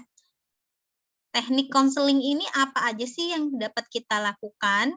Jadi ada banyak banget nih sebenarnya tekniknya. Yang saya cantumkan di sini adalah yang yang paling mudah dilakukan dengan bantuan awal ya, gitu ya. Tentu di dalam konseling tadi ada konseling profesional, ada konseling dasar. Bedanya apa sih? Kalau orang konseling profesional kayak saya sebagai psikolog, saya udah pakai pendekatan-pendekatan yang lebih mendalam. Misalnya pendekatan kognitif behavior terapi. Saya sambil konseling, saya sambil bisa mendiagnosa gitu ya. Nah, tapi untuk level non profesional anda nggak perlu capek-capek mikir orang ini sedang ngalamin apa, tapi kita hanya perlu melakukan step by step-nya aja, nanti itu keluar sendiri dari orangnya, gitu ya. Tanpa perlu kita berpikir ini teorinya apa, gitu ya. Jadi nggak begitu ribet ya. Nah, yang pertama adalah tadi dikatakan konseling itu apa sih? Mendengarkan ya, membantu orang mendapatkan dukungan dengan cara mendengarkan. Active listening, dengar dengan mendengarkan itu beda banget ternyata ya. Kalau dengar itu ya kita dengar musik, kita dengar orang ngobrol, kita dengar suara kipas, kita dengar suara AC, kita dengar jalanan ya. Tapi mendengarkan berarti kita memahami mulai dari helaan nafas, mulai dari intonasinya. Ada ketika klien berbicara tentang ibunya, intonasinya tuh rendah, bahkan cenderung hilang. Tapi kalau berbicara tentang temannya, intonasinya tinggi dan antusias. Nah, itu mendengarkan. Jadi ada pemaknaan dari apa yang kita dengar. Itu bedanya ya. Makanya ketika kita mendengarkan, itu kita kelelahan biasanya habis konseling, habis mendengarkan orang ya. Tadi ada yang bilang suka dengerin cerita orang ya. Biasanya kita kelelahan. Kenapa? Karena kita mengaktifkan semua sensorik kita pada saat itu ya. Bukan hanya dengerin aja, tapi kita benar-benar mikir gitu ya ketika mendengarkannya ya. Jadi active listening itu atau mendengarkan empatik adalah kita menemukan makna dari apa yang kita dengar dari orang lain. Seorang pendengar yang baik akan sedikit berbicara namun menunjukkan empati, penerimaan dan menjadi apa adanya ya. Jadi kita nggak perlu nimpalin, hanya dengerin aja. Seorang pendengar akan berbicara apabila bertujuan untuk mengklarifikasi makna yang ditangkap dengan maksud konseling. Jadi saat kita ngomong itu bukan maksud interogasi. Di mana? Sama siapa? Ngapain? Bukan kayak polisi gitu ya. Tapi kayak apa sih yang kamu rasakan saat ini dengan pikiran itu gitu. Nah, bukan kayak interogasi polisi, "Jam berapa? Udah di mana?" Kalau kita curhat sama temen gitu beda ya. Anak-anak curhat sama temennya, "Ih, aku sebel banget deh guru matematika aku tadi tuh marah-marah, aku dapet nilai jelek." "Masa sih? Gue juga kemarin gitu loh." Nah, itu timpalin tuh berarti ngobrol, bukan mendengarkan ya. Tapi mendengarkan itu kita benar-benar ketika dia cerita, "Aku sebel banget deh, hari ini nilai matematika aku, dapet nilai jelek, aku ditegur di depan kelas." Kamu perasaannya pasti malu ya waktu itu ya. Nah, itu mendengarkan karena kita dari obrolannya itu kita tahu, "Oh, dia lagi malu nih," gitu ya. Kita berusaha memaknainya. Ada 4 skill dalam active listening ya. Mendengarkan dan memahami pesan verbal ya, dengarkan dan pahami. Aku selalu dibeda-bedain. Nah, jadi dengerin dan pahami, oh perasaannya apa kira-kira. Mendengarkan dan menafsirkan pesan nonverbal klien ya. Nonverbal apa? Dia nggak ngomong, cuman helaan nafas. Kayak gitu deh, gitu. Helaan napas itu apa sih artinya gitu ya. Mendengarkan dan memahami klien dalam konteks yang dibicarakan. Misalnya, ya tadi ya dicerita orang tuanya, temennya, ya gitu deh. Anak remaja kalau ngobrol gitu ya gitu deh itu apa gitu ya, bikin emosi kadang. Tapi kita nggak bisa tanya, apa sih maksud kamu? Ya gitu deh, berat ya diceritain. Nah, mendingan kita responnya begitu ya. Mendengarkan dengan empati, yaitu ketika dia bercerita, ya kita menempatkan diri seolah-olah kita yang mengalami seperti dia ya. Kalau Anda pengen tahu gimana sih empati itu? Nah, kemarin, minggu-minggu kemarin ketika kita dengar berita terus-menerus anaknya Bapak Ridwan Kamil hilang, banyak orang yang menangis, sedih, bahkan kita kepikiran gitu ya. Itu adalah salah satu bentuk empati. Kenapa? Karena kita membayangkan seolah-olah kita adalah Pak Ridwan Kamil yang kehilangan anak. Emosi kita juga campur aduk, bahkan banyak orang yang menangis gitu ya, banyak orang yang komennya, seolah-olah larut gitu ya. Ya itu adalah bentuk empati ya, membayangkan seolah-olah kita berada menjadi anggota keluarga terdekat gitu ya, kehilangan. Nah, kalau kita dalam konseling, seperti itu tuh situasinya tuh, bentuk empatinya. Komunikasi itu 50% itu bahasa tubuh, 38% itu intonasi suaranya, tone-nya, 7% kata-kata. Jadi banyak banget orang yang komunikasi itu apa yang dia bilang itu sebenarnya bukan itu pesannya, tapi lebih ke apa yang dia ekspresikan dari bahasa tubuhnya ya. Maka kita perlu dengarkan bukan bahasanya, tapi bagaimana cara dia membahasakannya. Intonasinya, bahasa tubuhnya ketika ngomong, ekspresinya, nah itu yang kita perhatikan. Ada orang yang bilang, ya nggak apa-apa, yang nggak apa-apa itu bukan berarti dia setuju-setuju aja, nggak apa-apa gitu ya. Padahal bilang nggak apa-apa itu datar, nggak apa-apa gitu ya. Artinya apa? Nggak apa-apa, beda kan ya gitu. Kamu marah ya? Enggak. Kamu marah ya? Oh enggak kok. Kamu marah ya? Enggak. Beda kan gitu maknanya ya. Oh ini beneran marah nih walaupun dia bilang enggak ya. Jadi jangan selalu percaya, jangan langsung percaya dengan apa yang dikatakan di awal. Bisa jadi itu bukan pesan yang sebenarnya, tapi maknai dari nadanya, ekspresi wajahnya gitu ya. Apa nih yang sedang dia coba sampaikan pesannya ya. Nah, listening to silence ya, jadi mendengarkan untuk diam ya.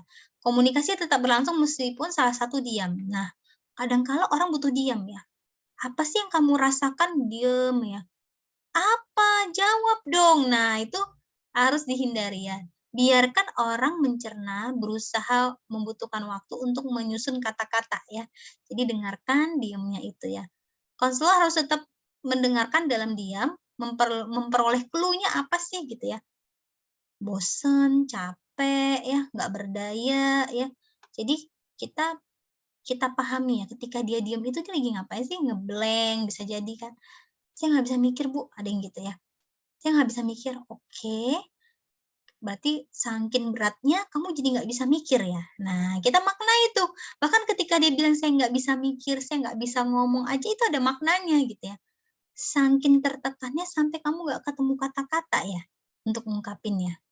Iya Bu, rasanya kayak kepala saya mau pecah. Nah itu aja udah sangat ngebantu gitu dengan diekspresikan kepalanya mau pecah bilang itu adalah sebuah clue gitu ya, betapa besarnya masalah yang sedang dia hadapi menurut persepsinya ya. Nah, ketika mendengarkan dalam diri konselor akan terjadi berpikir, merasakan dan kita mencoba benar-benar mengetahui apa sih yang sedang dia ada di hatinya gitu ya. Mendengarkan reaksi akan memperoleh clue berharga untuk memahami apa yang terjadi. Jadi bisa nggak ya Bu gitu ya, ini harus diasah ya. Active listening ini harus diasah. Jadi contohnya sehari-hari apa, saat kalau ada dengan anak remaja kita, dia bilang, nah kadang orang tua gini ya, anak saya mah kalau ditanya dia diem mulu Bu, gitu ya. Sama orang tuanya, kenapa? Karena cara bertanyanya yang ternyata buat anak nggak mau ngomong. Dek, tadi sekolah ngapain? Biasa aja, gitu ya biasanya anak remaja ya. Dek, tadi capek nggak? Biasa aja, diem aja, "Dek cerita dong tadi di sekolah ngapain?" Nah itu ternyata nggak membuat anak mau berbicara tuh dengan kayak gitu ya. Tapi perhatikan dulu dia lagi capek, dia lagi fokus, "Dek, capek ya? Minum dulu Dek, istirahat ya. Nanti 10 menit lagi Ibu tunggu di meja makan ya, kita ngobrol-ngobrol." Atau, "Istirahat dulu deh 15 menit lagi nanti kita ngobrol ya di teras ya," gitu. Nah, jadi menyiapkan diri ya, tapi kalau eksidental pas baru pulang sekolah capek naruh tas ditanya, "Dek capek ya? Emang tadi kamu ngapain aja? Di sana panjang ya, nggak mau ngomong gitu. Karena otaknya nggak siap gitu ya, menjawab rentetan pertanyaan tadi. Jadi ciptakan nyamannya dulu. Banyak orang tuh mengeluhkan ke saya begitu, "Bu ini kenapa ya? Anak saya tuh padahal saya udah nanya loh Bu, tapi nggak mau jawab." Ya karena cara bertanyanya gitu ya. Dan cara ketika mendengarkannya itu anaknya baru dia hanya butuh jawaban tapi nggak dengerin ya. Pas anaknya udah jawab, ya udah dia kasih pertanyaan berikutnya kayak SOP aja gitu ya. Tapi nggak dipahami, nggak dimaknai. Nah, itu yang bikin akhirnya anak-anak remaja nggak mau cerita ke orang tuanya. Reflective skill. Nah, tadi kan active listening ya. Skill selanjutnya adalah reflective skill. Refleksi itu seperti memantulkan di cermin ya. Jadi memantulkan perasaan itu adalah proses tadi ya, dari benang kusut sampai jadi tahu apa sih isi pikirannya gitu ya. Melacak thinking dan feeling-nya, apa sih yang ada di pikirannya dengan diemnya, "Mah, anak marah-marah mulu deh pulang sekolah, kenapa sih? Dek, kamu kenapa sih?" Nggak keluar tuh jawabannya kalau kayak gitu ya. Jadi butuh kenyamanan dulu baru lakukan teknik reflective skill ya. Gimana sih cara reflective skill? Memantulkan ya, dari apa yang tampak. Misalnya, kamu kayaknya kelelahan ya, Dek, ya? Kamu capek ya hari ini ya? Istirahat dulu deh. Dek, kayaknya kelihatan wajahnya sedih ya, gitu ya. Merefleksikan ya, tampaknya takut ya, bingung ya. Kayaknya kamu dari wajahnya dari kemarin bengong, kayak susah mikir, kayak kosong ya pikirannya ya. Nah, reflective skill ini ada beberapa teknik ya. Ada restatement dan paraphrasing. Jadi, kalau kita pengen tahu apa sih pantulan dari pikiran, si anak ya atau remaja ya, caranya adalah dengan mengulang kembali apa yang dia ucapkan ya. Ketika kata atau kalimat pendek yang diulangi, misalnya, "Kesel deh." "Oh, sekarang jadi lagi kesel ya?" Gitu. Nah, itu bentuk restatement ya. Restatement konten itu mengulang kembali persis seperti yang anak ucapkan ya.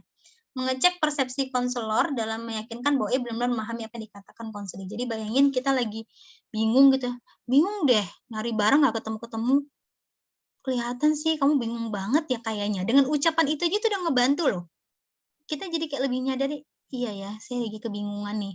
Ketika dia menyadari situasinya, perasaan, emosi yang dipantulkan, itu akan bikin dia lebih lebih bisa mikir ke tahap berikutnya. Kalau bingung berarti harus apa gitu ya, bukan marah-marah, ngomel-ngomel ya. Jadi restatement of content ini cukup mengulangi apa yang diucapkan anak. Setelah nyaman cerita, "Aku tuh nggak tahu deh Bun, mau gimana lagi, rasanya semuanya serba salah." "Oh, jadi kamu sekarang lagi di tahap serba salah gitu ya?" Nah, itu restatement of content ya. Ulangin apa yang katakan anak, tapi jangan sepanjang ngomong diulangin ya.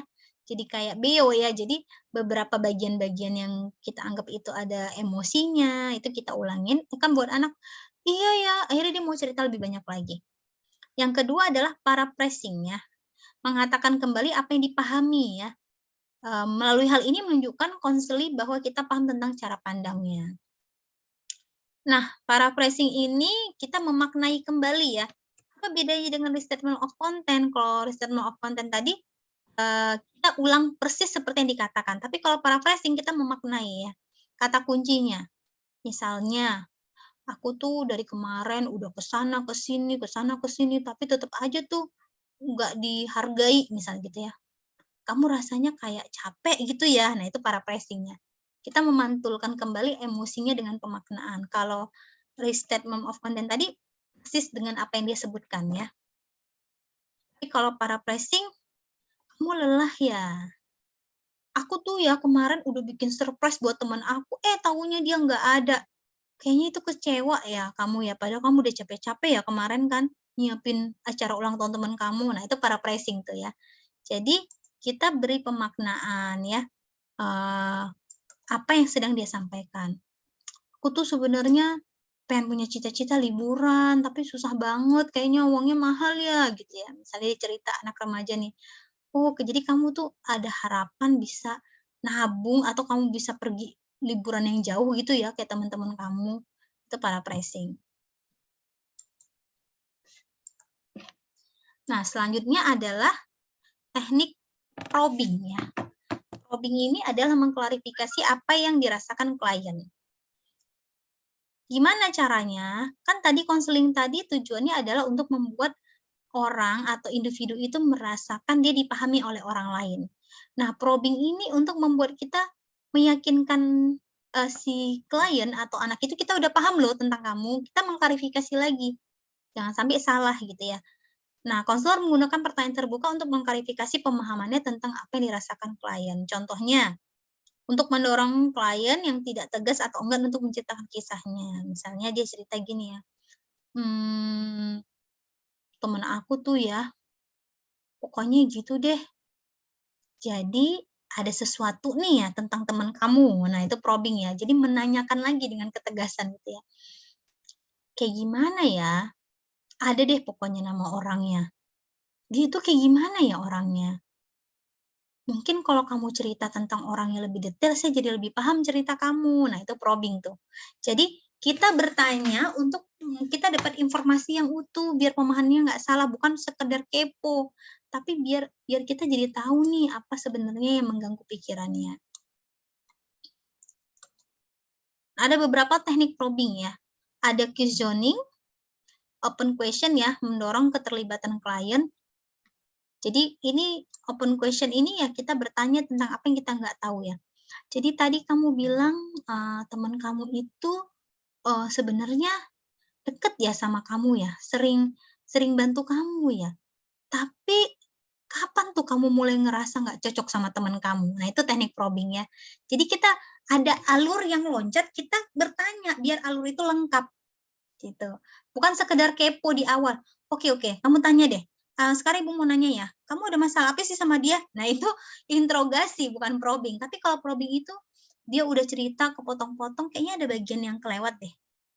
Jadi tadi kamu udah cerita ke ibu, kamu punya teman, teman kamu ini teman sekelas, tapi ternyata, masalahnya di sana ya. Sejak kapan sih itu mulai terjadinya? Nah, kita kayak melengkapi ceritanya itu ya, bukan di awal ya. Lalu ada hypothetical ya, mengajak klien untuk mengidentifikasi perasaannya.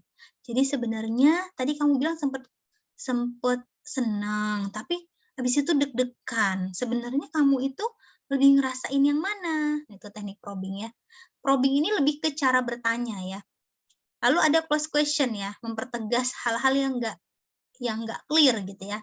Apakah, tentang tentang statement-statement dia, dia bilang dia pergi, habis itu dia bilang dia sebenarnya nggak mau, jadi sebenarnya kamu pengen pergi atau enggak sih? Nah, itu probing ya. Nah, ada reframing ya, yaitu, restarting ini adalah kita pengen menangkap apa sih sebenarnya yang disampaikan oleh si individu ini ke kita. Dia udah cerita tuh temennya, di sekolah, pelajarannya, yang saya tangkap dari cerita kamu itu adalah, nah kita simpulin nih, kita reframing-nya, kita bungkus tuh, dari awal yang dia ceritain tadi, dengan kata lain menurut kamu, jadi maksud kamu, nah kalau reframing ini kayak kayak kesimpulan sementara gitu ya, yang kita temukan dari ceritanya. Tolong koreksi saya, misalnya gini ya, "Sebentar deh, Bunda mau cek dulu, benar nggak ya pemahaman Bunda kayak gini? Jadi kamu itu tadi sebenarnya udah sahabatan banget nih sama dia, tapi abis itu bulan Maret kemarin kalian nggak ngomong lagi, karena ada sesuatu hal, benar nggak gitu ceritanya?" Nah, ini reframing ya. Kita mengklarifikasi pemahaman kita. Jadi jangan kepedean juga kita bisa nebak-nebak, "Wah, anak ini sedang gini ya." Saya punya pengalaman beberapa kali justru apa yang saya persepsikan itu nggak sama gitu ya, maka saya melakukan reframing dalam konseling kepada klien, terutama klien remaja. Nggak gitu kok Bu, nggak gitu kok Bu." Ada yang dia perbaiki. Nah, dengan dia memperbaiki, dia juga menyadari, "Oh, ternyata ini yang saya pikirin ya, ini yang jadi masalahnya ya," gitu. Misalnya ada waktu itu klien remaja saya itu, eee, dia bilang, dia benci gitu sama orang tuanya. Karena orang tuanya itu, selalu berantem, ayahnya kurang bertanggung jawab, pokoknya image-nya negatif gitu ya. Berarti, itu bikin kamu jadi nggak pengen tinggal sama mereka ya? "Oh nggak gitu Bu, saya tetap merasa harus tinggal sama orang tua saya." Nah, dia perbaiki, dan itu akhirnya kita sama-sama paham gitu ya, apa yang ada di pikirannya. Lalu ada teknik afirmasi. Nah, afirmasi ini apa sih? Memberikan kekuatan-kekuatan positif terhadap klien ya, ke individu yang konseling sama kita. Teknik ini merupakan upaya untuk mendorong dan meyakinkan konselor terhadap pilihan yang telah dibuat, bahwa konseling mampu menjalankan pilihannya. Dalam proses konseling, ada beberapa alternatif solusi. Kenapa seseorang menemukan dirinya stres, atau dia bingung, atau dia buntu? Karena dia mentok sama satu solusi aja. Maka dalam proses konseling kita akan mengajak dia, kira-kira apa lagi ya solusinya ya? A, B, C, D, E, F, G, H. Nah, ketika dia sudah menemukan, maka kita kasih dia apresiasi ya. Ternyata kamu punya banyak cara ya yang sudah kamu pikirkan. Kamu pasti bangga dengan dirimu karena telah menyelesaikan masalah ini ya. Saya salut deh dengan kamu. Nah, ini bentuk afirmasi yang mendorong dia secara positif.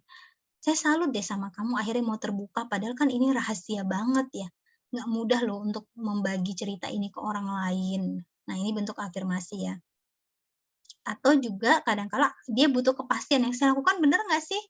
Apa yang kamu lakukan sudah benar," gitu ya.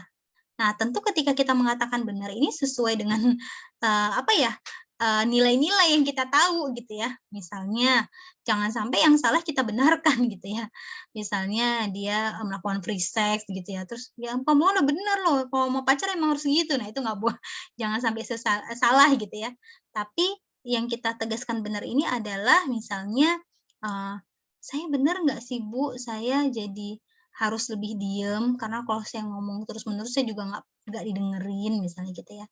Atau benar nggak sih Bu perasaan rasa bersalah saya itu? Kadang-kala ada pertanyaan seperti itu ya.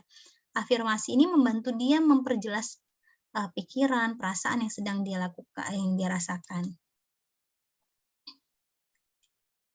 Baik, oke. Nah, besok kita akan belajar beberapa teknik healing yang bisa dilakukan oleh seorang helper ya, kepada remaja yang kita bantu dan juga kita akan melakukan beberapa latihan-latihan. Untuk materinya tadi sudah semua, ada beberapa teknik tadi ya, dalam konseling yaitu active listening. Jadi ini teknik ya, artinya digunakannya gimana? Tentunya kalau teknik ya sesuai dengan alurnya gitu ya. Kalau ada yang nggak jelas pakai probing, terus kita perlu melakukan refleksi, skill dalam proses konseling itu sendiri, lalu kita melakukan reframing, afirmasi, dan yang paling penting dari keseluruhan adalah active listening ya. Jadi dengan begitu kita melakukan proses yang bukan hanya sekedar ngobrol-ngobrol biasa gitu ya, tapi kita juga melakukan proses seseorang itu akhirnya dia mengenali dan semakin memahami kondisi dirinya. Ada beberapa contoh kasus yang saya tangani itu pada anak remaja ya, yang membuat mereka akhirnya merasa diterima itu adalah ketika dia tidak langsung di-judgement ya. Karena anak remaja itu sebenarnya dia udah punya pola pikir abstrak ya, terutama yang usia 12 tahun ke atas, dia udah tahu tuh benar salah, ini boleh nggak boleh gitu ya. Tapi kalau kita langsung katakan, "Ih, kamu kok gitu?" Itu stop tuh, dia nggak mau cerita lagi ya. Misalnya, beberapa waktu lalu tuh saya ada konseling anak remaja laki-laki, dia bilang gini, "Bu, saya tanya ya, 'Kamu di pesantren gimana? Apa yang bikin kamu nyaman?' Teman-temannya nyaman, semuanya nyaman, baik-baik aja." Jadi aku pertanyaan gitu netral-netral aja ya. "Eh, gimana tuh cara kamu ngatasin, kalau ada temen yang gangguin kamu?" "Iya sih kemarin aku pernah diganggu." Baru keluar tuh. Tapi kalau ditanya, "Gimana, baik-baik aja nggak?" Ya udah, dia kayak baik-baik aja. Tapi kalau kita pancing dengan pertanyaan-pertanyaan, "Gimana tuh kemarin kalau ada temen yang" kan dari berbagai daerah ya, "Gimana tuh cara kamu ngadepinnya?" Kalau ada teman-teman yang suka ngomong porno misalnya, gimana ya? Kan kadang namanya media sosial ya, ya itu bikin anak akhirnya dia mau terbuka, oh berarti nggak apa-apa nih ya cerita hal-hal yang rahasia gitu ya.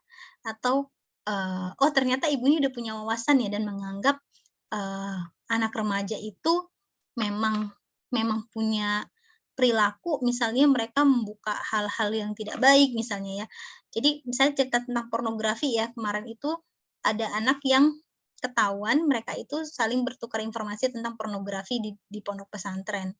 Nah, saya cerita, "Ih, Bu ini tahu deh sekarang kan namanya media sosial ya, YouTube ya, apa aja masuk kan berita ke kita ya, bahkan kadang yang kita nggak pengen buka jadi kebuka dan kita jadi ngelihat ya," gitu. "Kamu gimana sih, selama ini ngerespon teman-teman yang suka buka-buka, video-video porno?" Nah, dia cerita tuh ya, karena itu menceritakan tentang teman, nggak langsung ke dia. Tapi di dalam cerita itu ternyata akhirnya ada pengakuan ya, "Iya aku pernah sih sekali, 2 kali, 3 kali," gitu ya. Oke, jadi kamu juga sama penasaran nih kayak mereka ya? Jadi nggak langsung diserang, "Ih, kamu buka itu?" Nah, itu akan bikin mereka jadi takut tuh. "Kamu kamu masa lihat hal-hal yang nggak baik sih?" Nah, kalau judgement-nya di awal seperti itu akan bikin dia nggak mau cerita.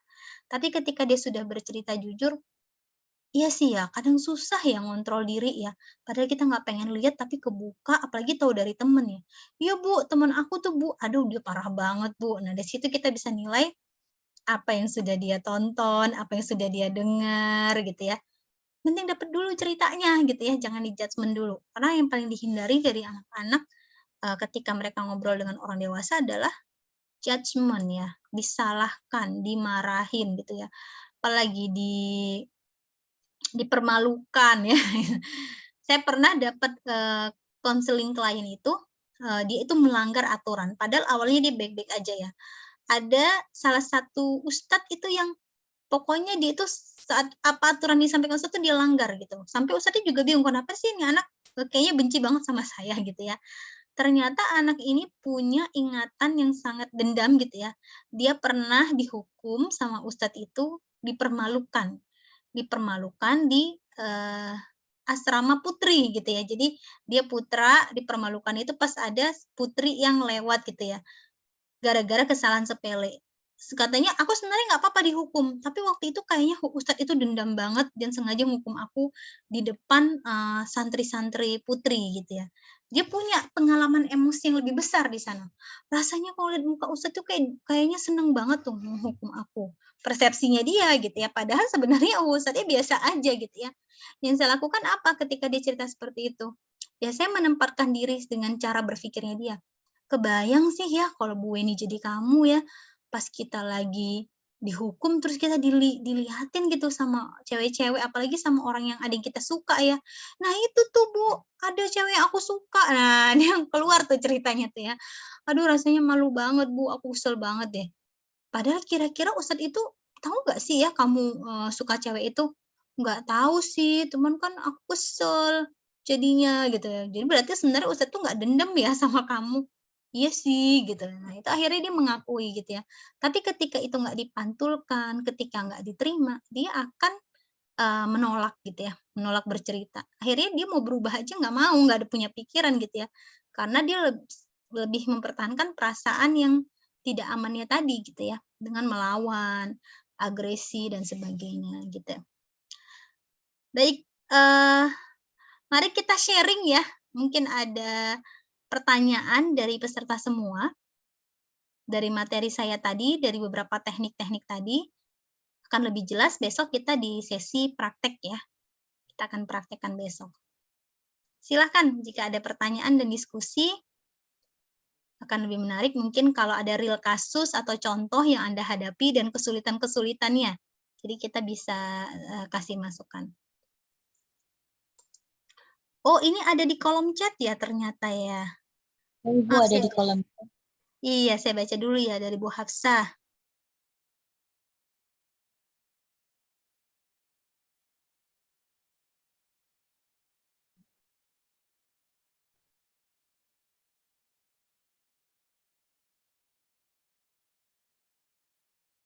Oke, ada rehabilitasi apa ini ya? Bu Hafsah ya? Di rumah sakit berarti ya? Iya Mbak Weni di rumah sakit, rehabilitasi psikososial. Oh oke, diagnosisnya F23 ya, klinis banget ini.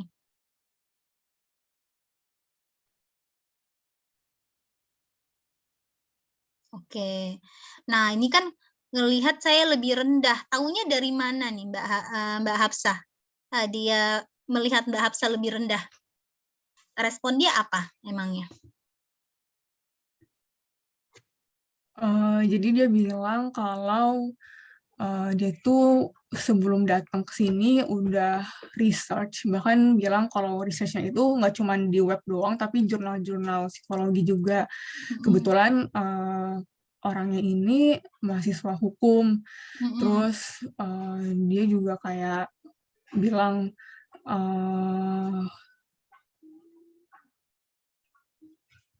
gimana ya ceritainnya? Nggak apa-apa, mungkin biar lebih clear nanti saya bisa jawabnya.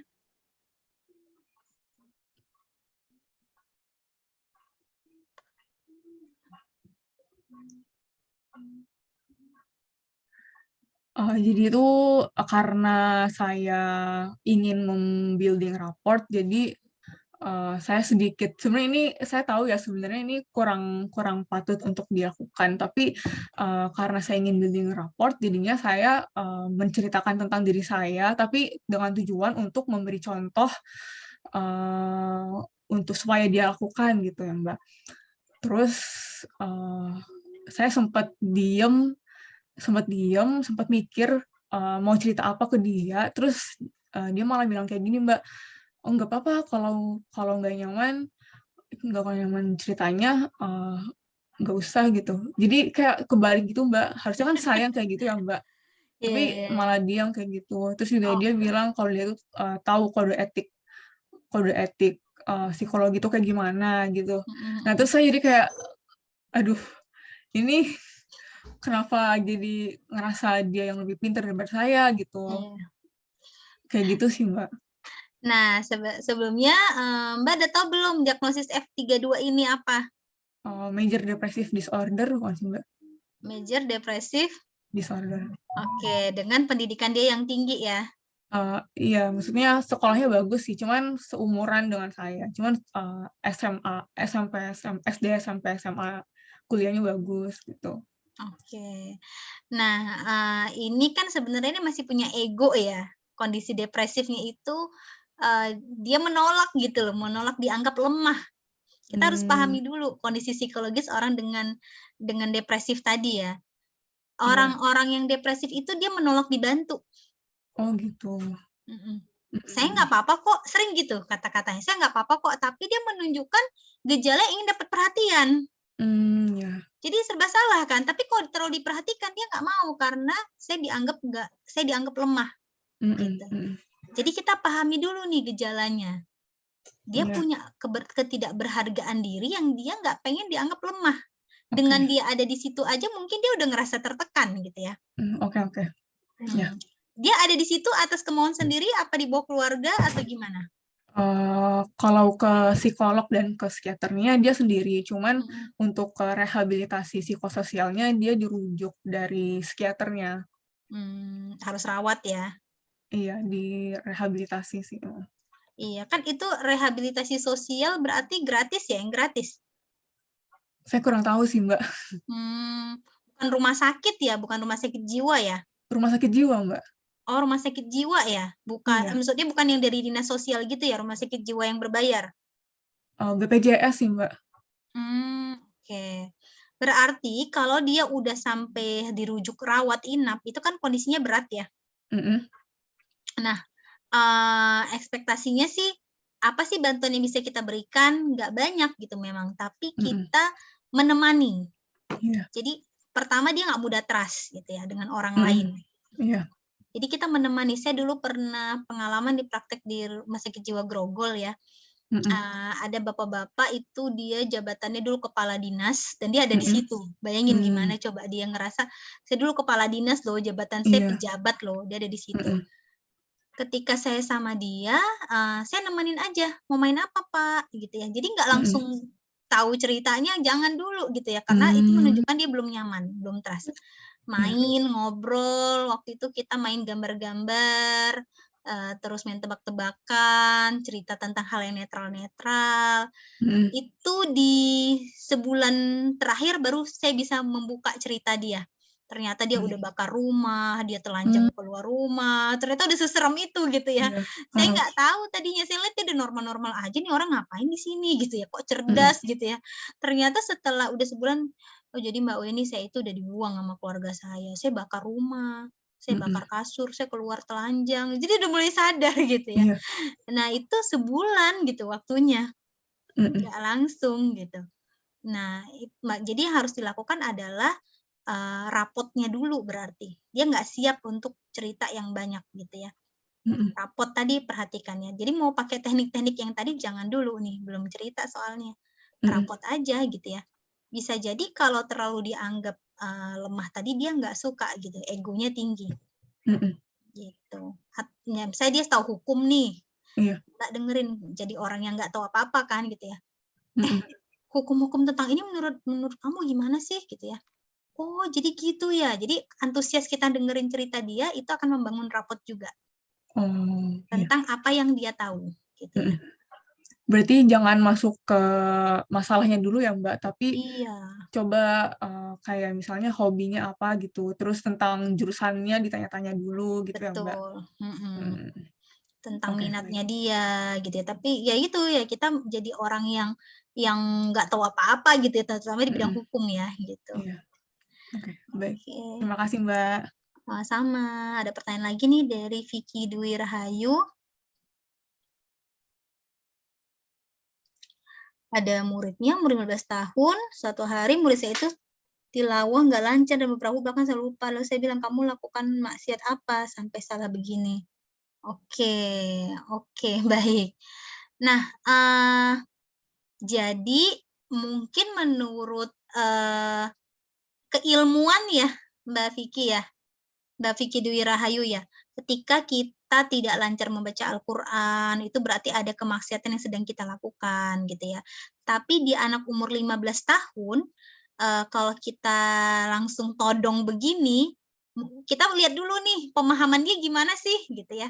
Dia tahfiz bukan? Dia sudah hafizoh bukan, Mbak Vicky? Hafal penghafal Quran nggak dia? Atau dia masih belajar biasa ya? Luar biasa.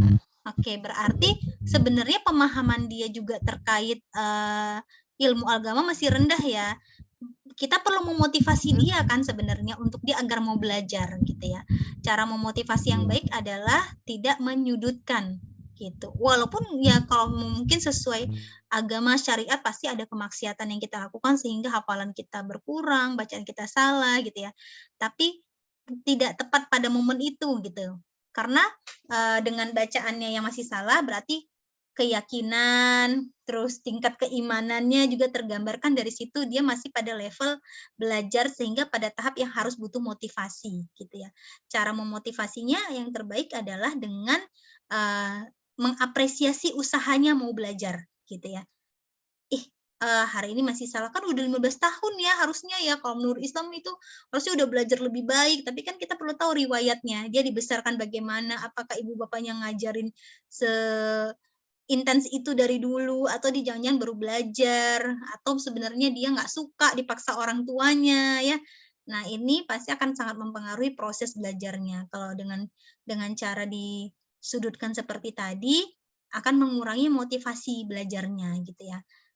Lebih baik kita memotivasi dia dengan mengapresiasi usaha dia yang walaupun masih salah tetap masih mau belajar. Nanti mungkin di kadar level tertentu yang dia emang udah punya tingkat pemahaman dan keinginan kuat yang belajar, bisa gitu diterapin yang tadi. Ini maksiat apa ya gitu ya. Karena kan itu aib ya dianggap ya maksiat itu ya. Nah itu sangat dihindari, biasanya anak remaja nggak bisa nerima tuh digituin ya. Gitu ya jawabannya. Terus dari Mbak Kirana, kalau anak jadi malas mengerjakan kewajiban sehari-hari, bagaimana konselingnya? Kalau dijawab cuma capek, sementara dia sedang aktivitas lain juga yang butuh energi. Oke. Usia berapa nih Mbak Kirana anaknya?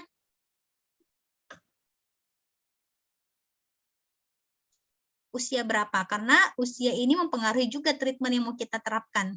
Oh iya, kawan, maaf saya Yulia, ini nama anak saya. Oh iya, Bu Yulia. Usia berapa Bu Yulia anaknya? Ya, 8 tahun. Oke, 8 tahun ya. Misalnya kewajiban sehari-harinya apa nih, Bu Saya Yulia? sholat gitu, yang ya masih ada tugas harian. Oke. Baik, kalau usia 8 tahun, 10 tahun, usia SD itu adalah masa pembentukan regulasi diri. Ya, regulasi itu apa sih? Bagaimana dia bisa memanage dirinya antara apa yang harus dia kerjakan, apa yang harus dia fokuskan. Nah, ini masa perkembangan banget ya. Jadi, cara yang paling baik adalah untuk mendisiplinkan anak umur 8 tahun dengan memberikan pilihan. Biasanya terkait dengan cara kita menyuruhnya juga gitu ya. Kalau kita bilang, "Adik, sholat," dia lagi main HP, atau dia lagi baca buku, atau dia lagi nonton TV. Nah, ketika langsung di-cut, itu pasti membuat tidak nyaman. Ketidaknyamanan itu akan ditolak gitu ya, dikonfrontasi. Itu yang akhirnya membuat dia nggak mau melakukan.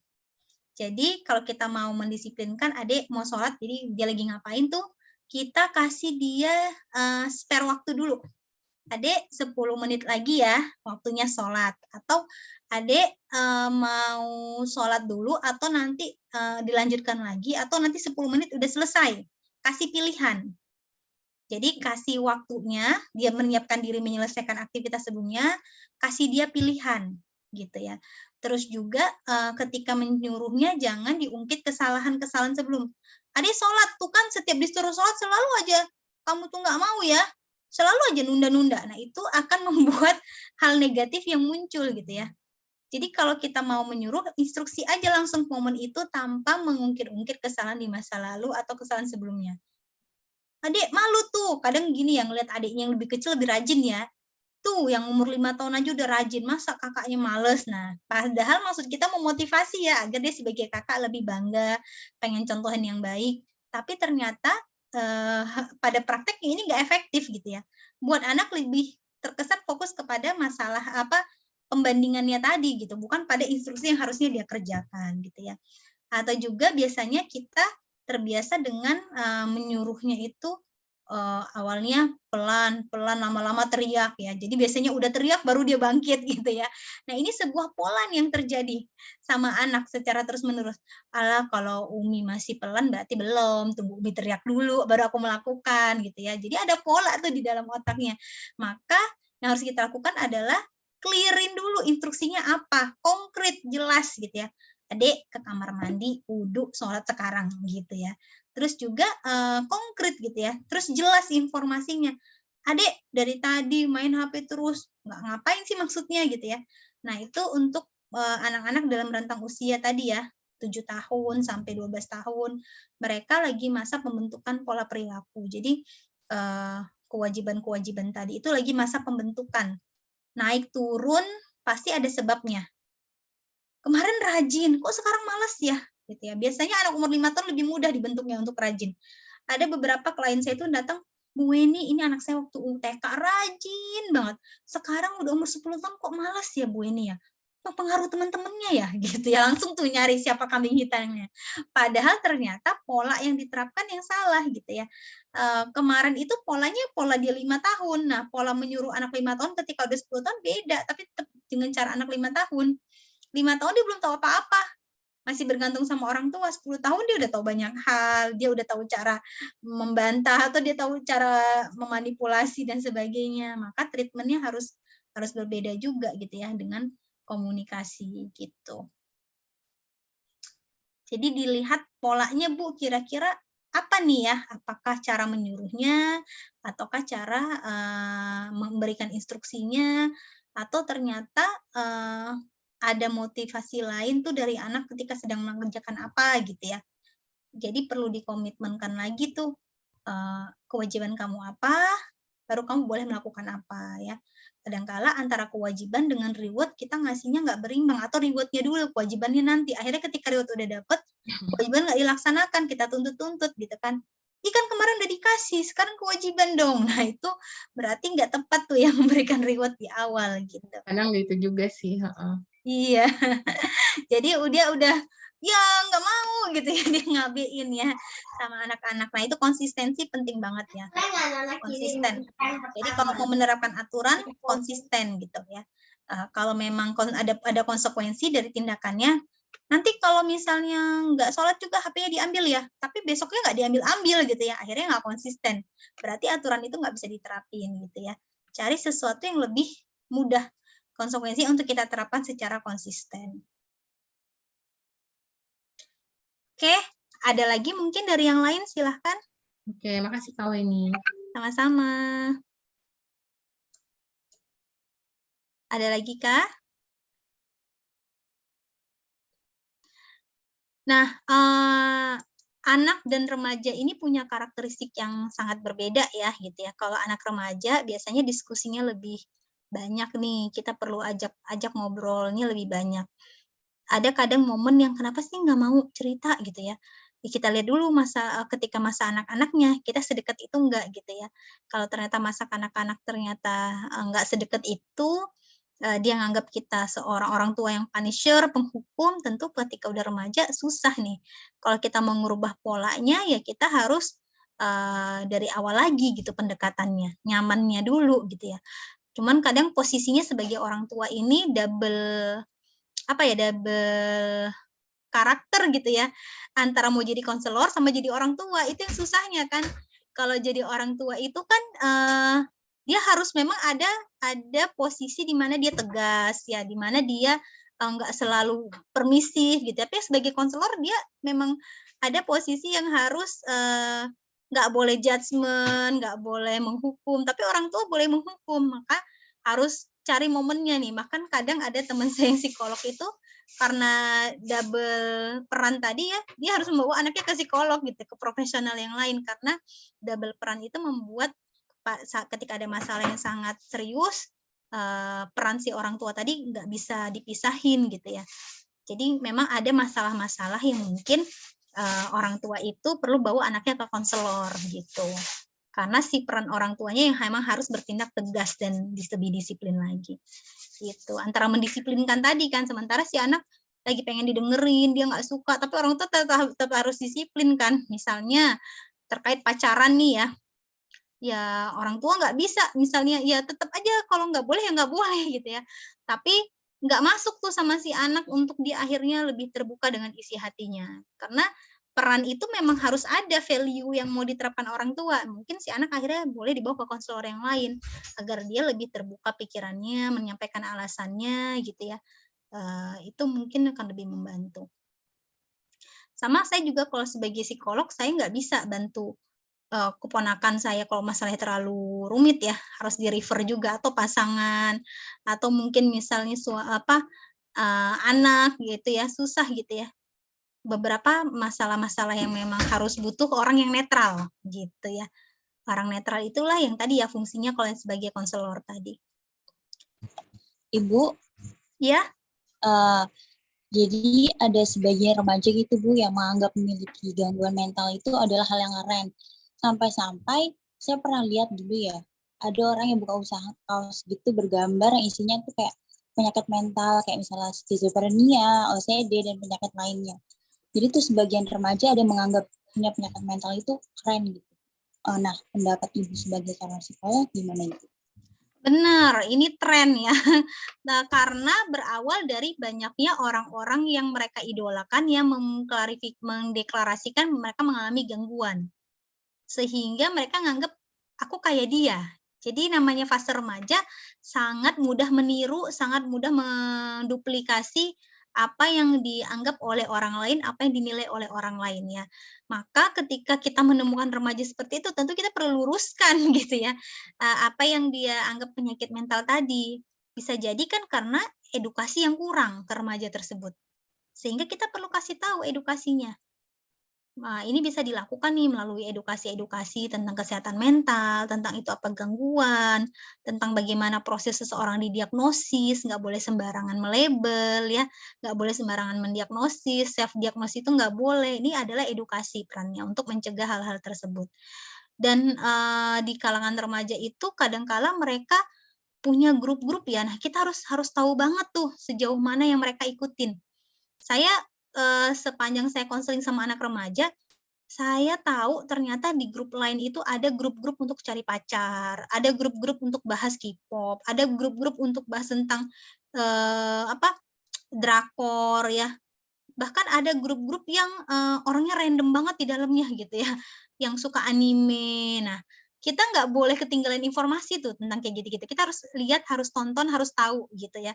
Jadi jangan sampai ketika mereka cerita, "Ih, kok saya nggak tahu ya?" Terkaget-kaget gitu ya, "Itu apa?" Gitu ya. Nah, itu harus tahan ekspresi tuh.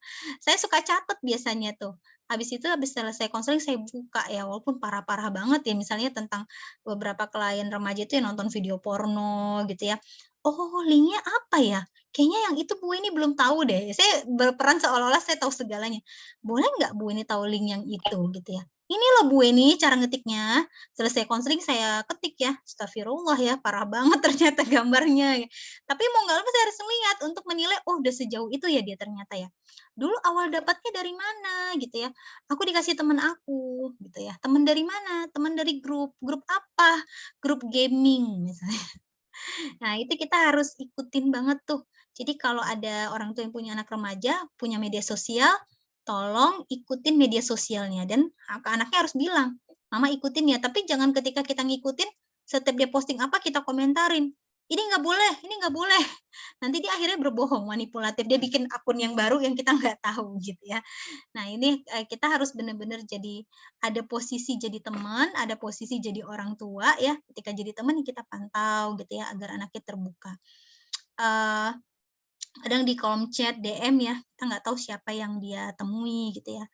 Saya punya keponakan tuh, tiba-tiba dia awalnya ikut grup Odoc ya, One Day One Ayat gitu ya. Nah, bagus kan grup ikut Odoc gitu.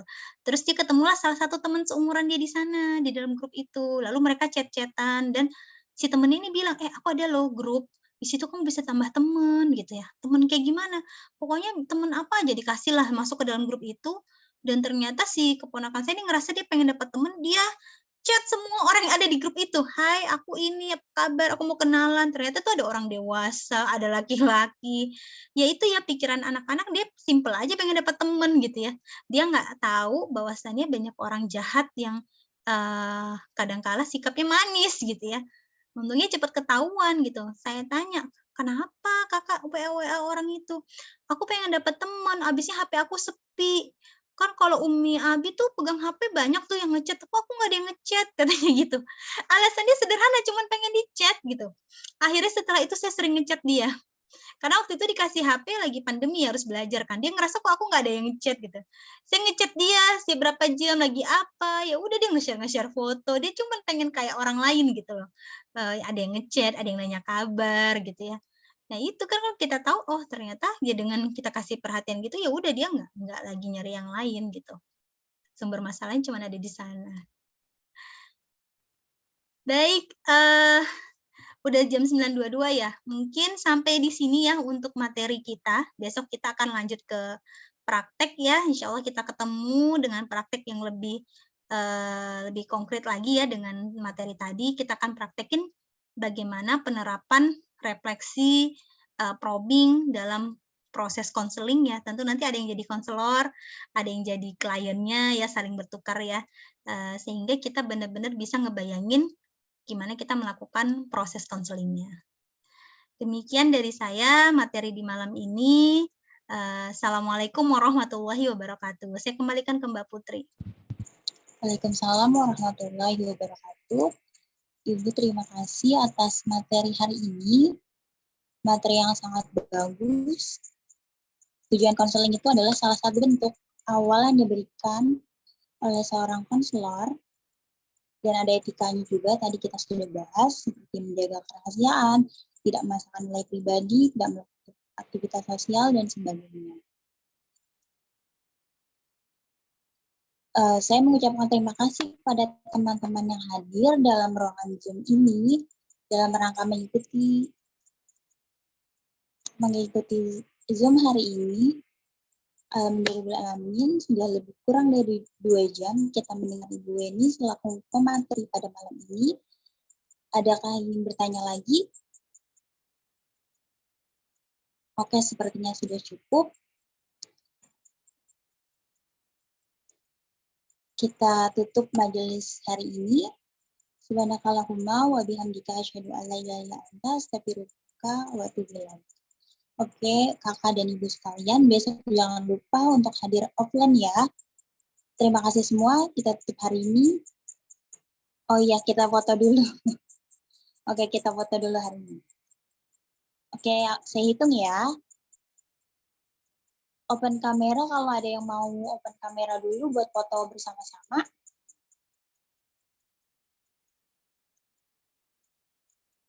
Iya. Oke, ada yang mau open kamera lagi?